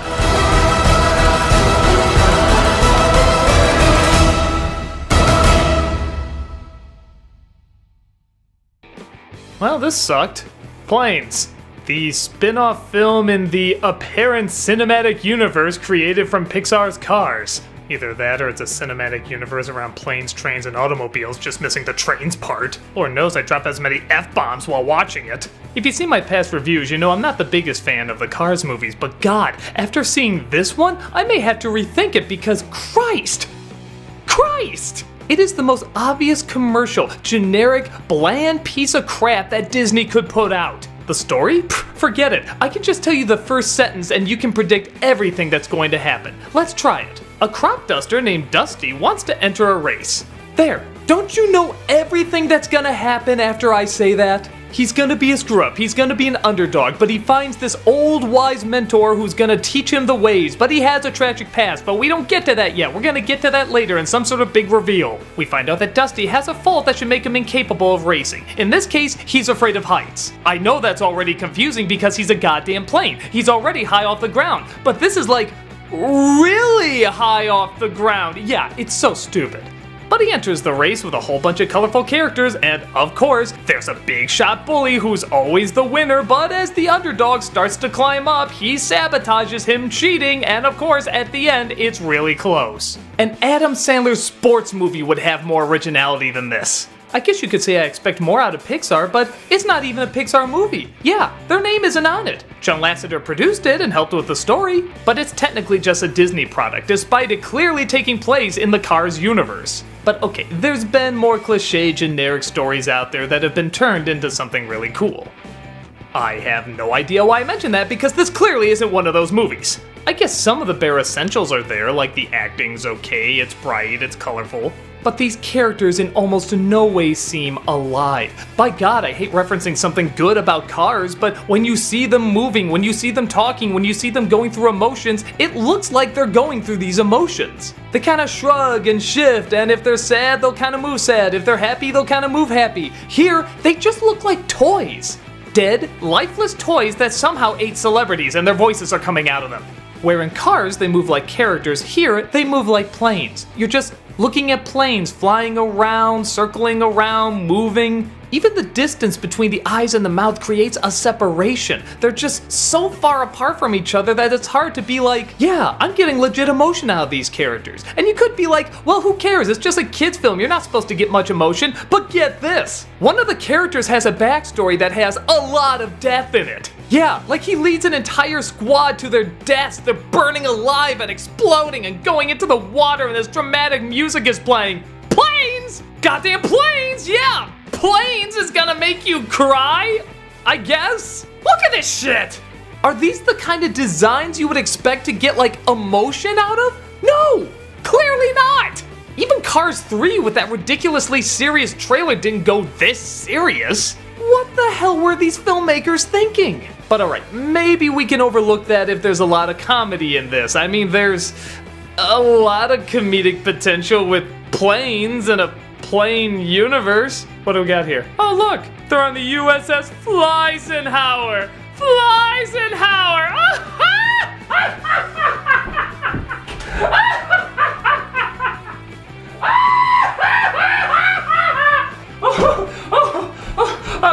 I'm sorry, I just had to let that sink in. Fleisenhauer. Because the word fly is in it, and they're planes. Disney! You know what makes it even creepier? The Fleisenhauer is apparently alive too. Look, it has eyes. There's probably a mouth underwater that can't talk. You just get bubbles and shit. Any second, I just want to flip all those stupid cars and planes over and be like, I'm a man. I'm a human being. Fuck this world. This is insane. Yeah, I guess on top of everything else, it's just kind of creepy looking at these things. Like when one stalls, it just goes into the water. I'm like, how do they swim? I guess they don't, because you can't really move the wings. They're just kind of these dead planes that have eyes on them. So, it's just disturbing watching them. I don't like it. It's unpleasant. Just no. No. The amount of laziness in the storytelling and design is just amazing. You can't believe this came from Disney. Now, with Pixar, I mean, okay, I guess Pixar kind of ripped off from Disney and Disney kind of ripped off from Pixar. Actually, it's kind of a weird back and forth they have going, but still, this movie is awful. The tone doesn't work, the jokes don't work, it's visually boring, and it's a bad idea that's a spin-off of another bad idea. I guess if you have little kids, they can probably watch it okay, though again, the kind of big mass slaughter in the middle might throw them off a bit. It's just a waste. It's a waste of great animators, it's a waste of good storytellers, it's a waste of a good cast. It probably goes without saying, but fly the hell away from this one as quickly as you can.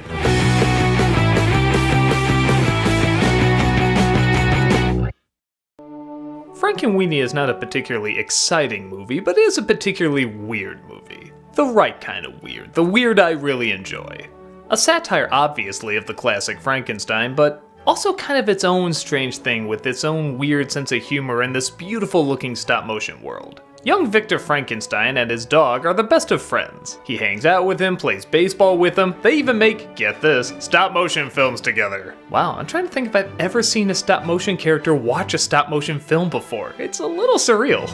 The dog is sadly hit by a car and they have to bury him, but Victor hears about the power of electricity and what it can do. He decides to run an experiment to see if he can use lightning to bring his dog back to life, and, of course, that's exactly what happens.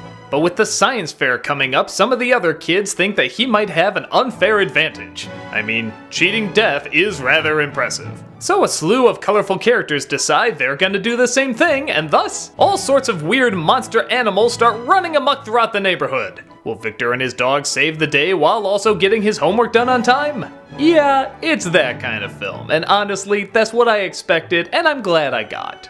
It's funny because the way films like this usually work is that they start off as animated shorts and then they're turned into live-action full-length films. Here, it started off as a live-action short and was turned into an animated full-motion picture. However it happened, it turned out a very charming, albeit not particularly surprising film. This movie mainly exists to show off a bunch of very strange and colorful characters. Colorful in that, it's black and white, but you know what I mean. The designs on all of them are fantastic, and their personalities match just how strange they look. There's a girl whose cats poop omens, there's a hunchback boy whose smile never seems to leave his face, there's a creepy scientist who constantly insults how stupid everybody is, and most of the film is just watching them interact off each other. For some, this might be seen as too boring, and I'd be lying if I said I didn't understand, but for me, these people are just so odd and so weird looking and so eccentric that I just adored it. It's funny that I missed this one when it came out. I think I was just kind of riding that Tim Burton low where he was just kind of turning out mediocre project after mediocre project, and I just thought this might be another one. But I was surprised at how much I enjoyed it. Even the designs really lend themselves to the tone of the film. When I saw Corpse Bride, though I thought it was okay, I didn't think that the facial expressions really lent themselves to the songs and the emotions. They seem to all have just one expression, and in a story like that, you need much more of a variety. Here, those blank, strange expressions are perfect. It's kind of like Bob's Burgers. They're just such odd people that you enjoy seeing them have little to no reaction while they're doing incredibly weird things. If anything, it makes a lot of the comedy funnier. Is it a spectacular story or a spectacular feat of animation? Not really. I can't even say I laughed that hard throughout the majority of it. But it's just the right amount of that bizarre atmosphere that I can't help but really enjoy. I don't know, it's the little kid in me that still enjoys old-fashioned Halloween movies and shorts and so forth. Ones that love paying homage to classic monsters but are kinda doing their own unique thing as well. I don't recall any Frankenstein movie ending with a cat and bat getting zapped by lightning and turning into a weird hybrid. But in this movie you just kinda say, of course that would happen. It's probably not for everyone, but if you have even the tiniest interest in seeing this, check it out. It'll make your imagination come alive.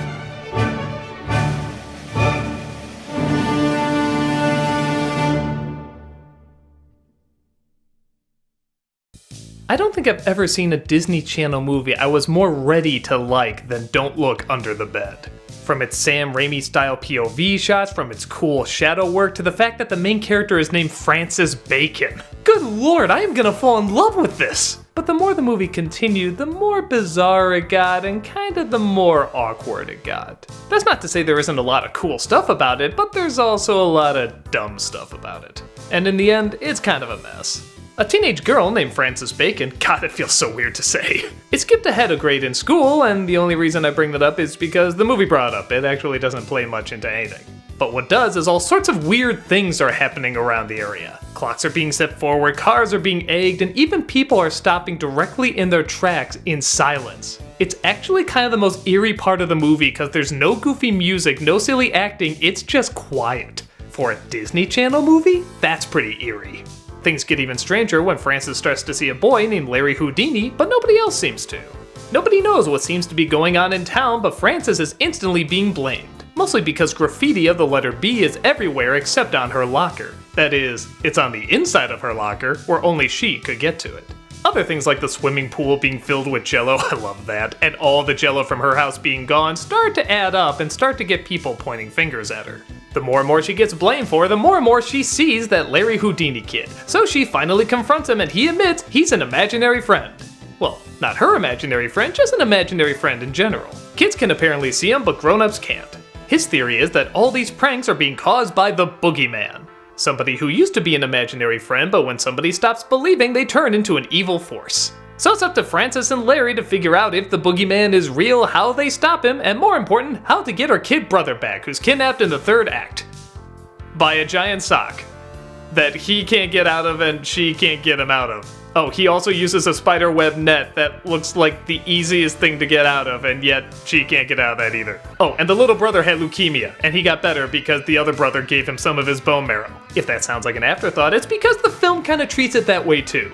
Leukemia? Really? I mean, you can tackle this if you want, but you never see the kid in the hospital. You never hear the kid talk about it. Every once in a while, someone just brings it up as if that's why the kid doesn't see imaginary friends anymore. Well, okay, if you're gonna just name drop leukemia like that, you don't really have it as a side thing, you have it as a little bit more of a focus. I mean, it's freaking leukemia in a Disney Channel movie. But sadly, a lot of it is just Larry trying to convince Francis that he's real, and the boogeyman is real, and imaginary friends are real, and for whatever reason, she never believes it. Even though he proves it over and over and over, she still doesn't catch on, and it's so infuriating. On top of that, their acting is kind of one note. At first they seem okay, Frances is obsessed with logic and proving things, so it makes sense that she wouldn't believe there's an imaginary friend. But even at the end when her brother is about to be thrown off a cliff, she still keeps that cynical delivery. Come on, show a little bit more emotion! Larry gets pretty annoying too. At first I kind of dug the fact that he was kind of wild and weird because nobody saw him except kids, so he would kind of be this way. But a little of him goes really far, and after a while it doesn't feel like he's being very natural, like this is just what this character is like. It feels like he's always trying to get a laugh, and it's usually not working. The times I like him best is when he has to talk serious because his delivery is still so strange, but it's still kind of unique. I actually kind of dug it. And if I was a kid, yeah, maybe I'd get more into his goofy stuff. There's kind of a young Jim Carrey wannabe style in there. But as an adult, it gets really old really quick, and it would have been nicer if they had something that both kids and adults could have a lot of fun with. All the other characters are a little off too, and not really in a charming way, just kind of a weird way. The father, for example, I don't know what his deal is. He always kind of seems angry, or maybe not, maybe he's just kind of weird. I can't really figure him out. So okay, it seems like I'm crapping on this movie a lot, but to its credit, there is a lot of cool stuff as well. Visually, it's a lot of fun. The angles in this are just so cool. A lot of them are kind of slanted and moving around and warped and weird. Some scenes in this I think would be legitimately scary to little kids. It even got a little bit of a creep factor out of me. When Larry gets angry, his eyes suddenly go purple and green and his voice changes and it comes right out of nowhere. I was actually kind of hoping maybe he was gonna be the villain, but it doesn't go that angle. The angle it does go is kind of clever with a twist behind who the actual boogeyman is, but even then I don't entirely follow it, so there's just other boogeymens that come from other imaginary friends. I mean, a lot of people don't believe in imaginary friends after a while, in fact most people, and what? Those are all the pranks that happen in the world? Maybe? Why is it just this one imaginary friend that turns into a boogeyman that's wreaking havoc in the town? Shouldn't there be like a ton of these boogeymen? But like I said, every time it doesn't make sense or gets really boring trying to convince her that boogeymen are real and everything, they do something kind of cool. For example, when they do finally go under the bed, there's this giant weird kingdom, and just look at this set, look at these designs, these are really neat. I also love the idea of how she gets to this world. Look, it seems like she's climbing under the bed, but suddenly she's climbing up a mountain in the exact same shot. That's really clever. But unfortunately, you gotta wait a long time for scenes like that, and you gotta sit through a lot of uncomfortable, awkward moments to get to them. I guess as a kid I would probably like it, though I feel like I would get bored pretty quickly of all the talking and would want to see a lot of the stuff they're talking about. Like I said, every time they bring up that leukemia thing, it's really uncomfortable and odd. It would have gotten the point across so much more if they actually showed a little bit. Maybe it could have opened with that, like the kid in the hospital and the sister feeling bad, and then like, you see in that moment she had to grow up and he had to grow up, just a little something. But we get none of that here. The only bits we do get is an occasional smart line. For example, I like when they're in the garage and Francis said if the brother didn't believe in the imaginary friend anymore, why did he stay? To which Larry said, he still needed me. That's actually kind of interesting and can be taken a lot of ways. One of the final lines is also kind of brilliant. I guess it takes a lot of imagination to become a grown-up. Again, in a story like this, that's surprisingly profound, and you didn't need much, just a line or two. But like I said, everything is either over-talked or not talked about enough. It's like the focus is always in the wrong place. If I was a kid, I would probably like chunks of it, the darker stuff. I'm sure Larry would probably get a laugh out of me too. But I don't know if I would watch it a lot, as again, I'd have to wait for quite a bit to get to those moments. If you grew up loving it, fair enough, I can see why, I guess. But for me, this clutter under the bed is just a little too messy.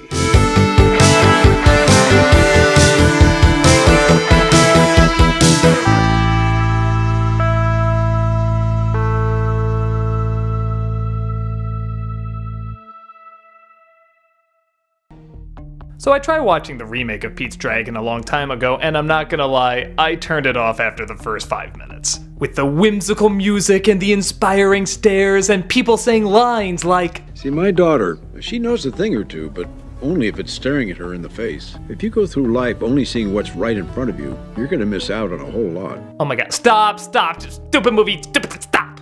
But a lot of my friends were encouraging me to give it a second chance, so I decided to put it on, watch it all the way through, and yeah, I'm glad they did. Pete's Dragon truly does have some wonderful moments in it, some just okay moments in it, and yeah, like I said before, some pretty bad moments in it. But the bad moments aren't as much as I thought, and I'm still kinda glad I saw it. Pete is a little boy whose parents are just so gall-darn happy that they must die in the next few seconds, up right on cue.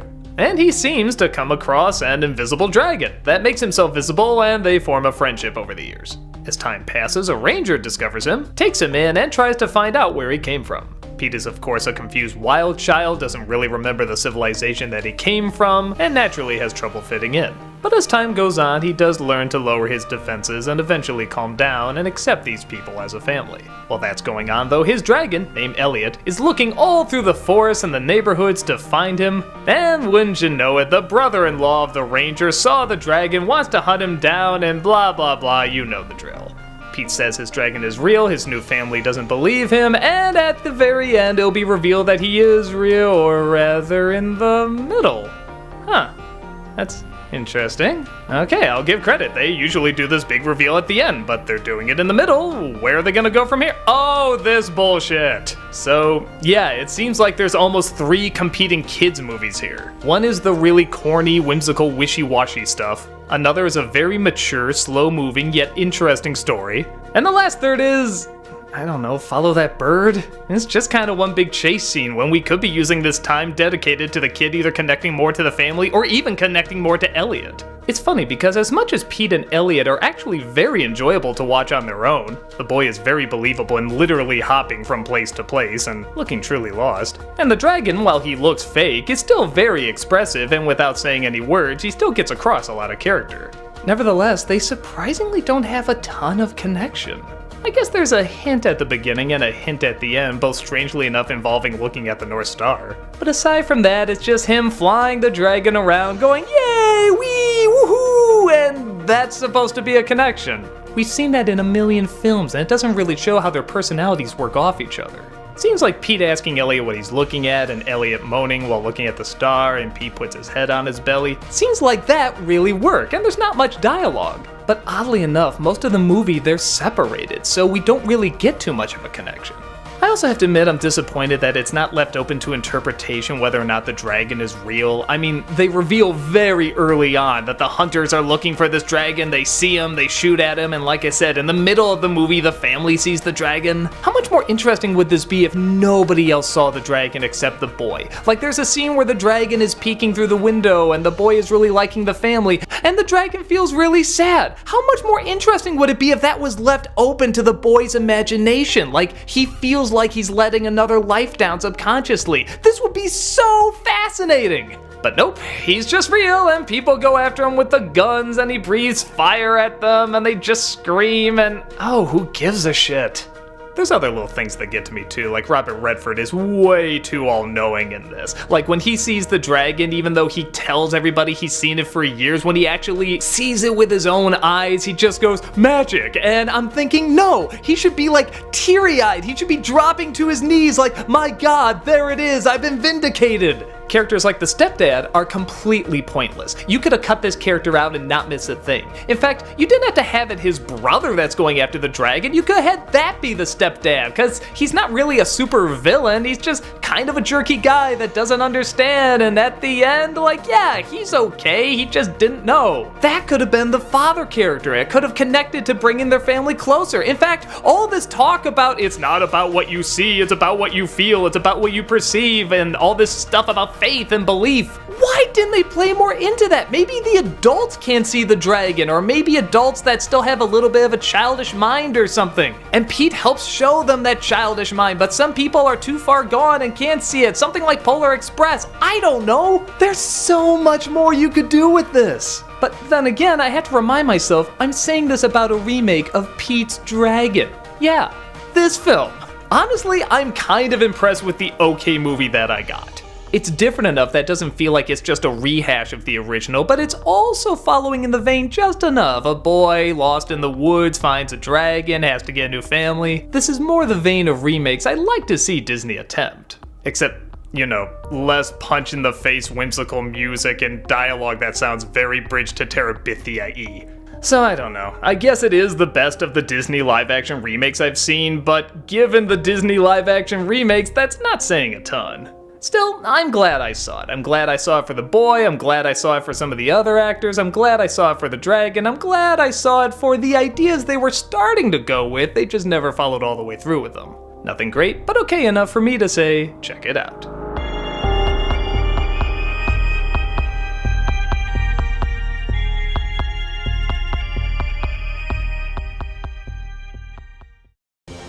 Let's finish up Disneycember with arguably the biggest Marvel movie to date, Avengers: Infinity War. This film has been so built up, it's crazy. And surprisingly enough, it isn't just from the advertising. Since the first Avengers movie where Thanos was revealed, they've been hyping up his appearance in practically every other flick. Thanos is coming, he's gonna be here soon. It got to a point where it was actually comical. To a point where it was almost annoying. People start to say there's no way they're gonna live up to the hype they're building up. We're sick of hearing Thanos is coming, just do something with him already. You know what? Thanos doesn't even look that great, he just looks like a big purple blob monster who's gonna do, I don't know, smile. So even though there was a lot of excitement around this movie, there was a lot of speculation too. But amazingly, the part of the movie everybody thought would be the weakest link is the strongest part.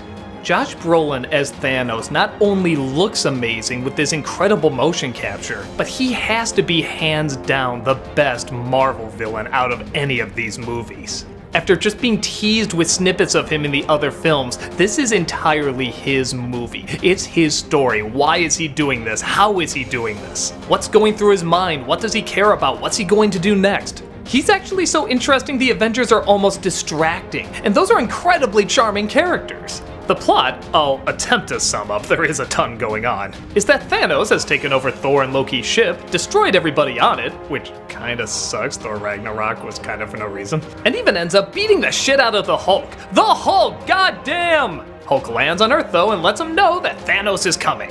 Thanos sends out his minions to look for the rest of the Infinity Stones. You see, if he gets all the Infinity Stones and puts them on his Infinity Gauntlet, he can fulfill his ultimate goal of wiping out half of humanity. His thought is whenever a population is getting too big, they become too dangerous, so wiping out half of them will bring balance back. It doesn't even matter who they are, it's just half.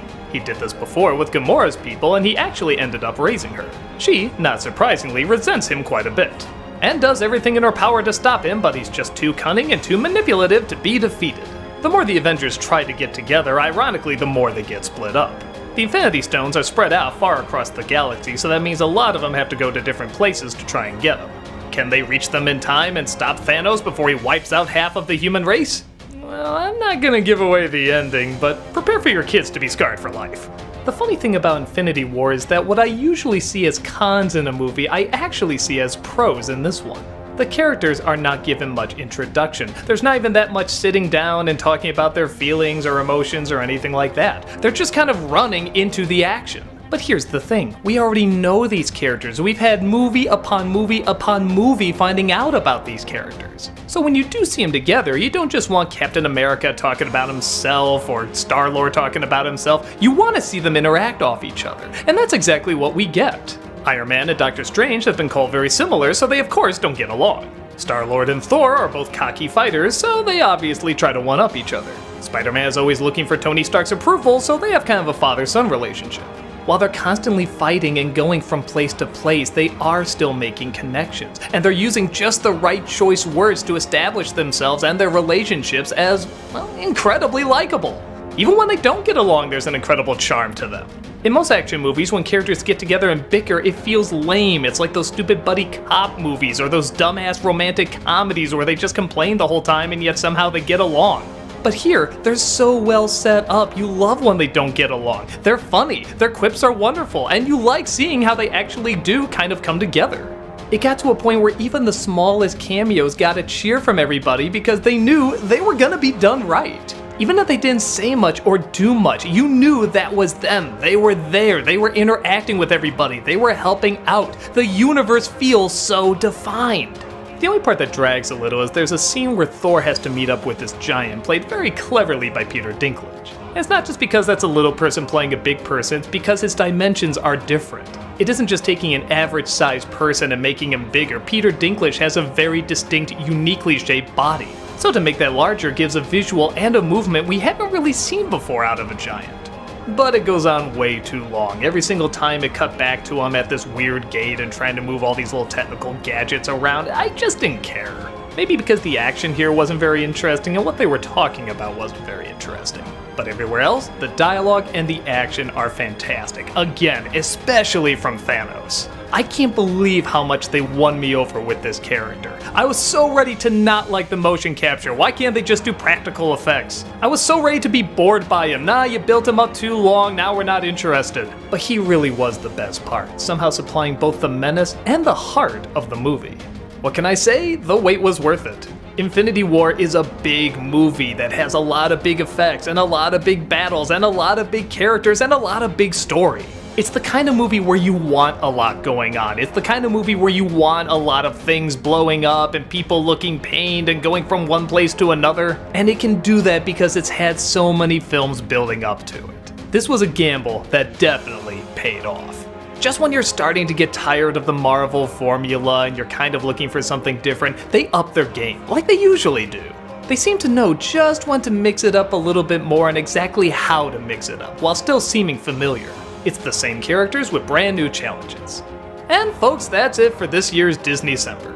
I know I had a lot to get through and I probably didn't get to everything I wanted to, but keep watching and maybe you'll see them in the near future. As always, Disney for so many years has been pushing the envelope of what's creative, what's important, what's childlike, and what's adult. It's hard to combine all those things in one, but somehow Disney still ends up doing it. As long as they keep putting out a ton of material, I'll always be there to talk about it. And as long as you're always there to view it, I will always consider myself a lucky critic. Thank you for watching, and I'll see you at next year's Disneycember.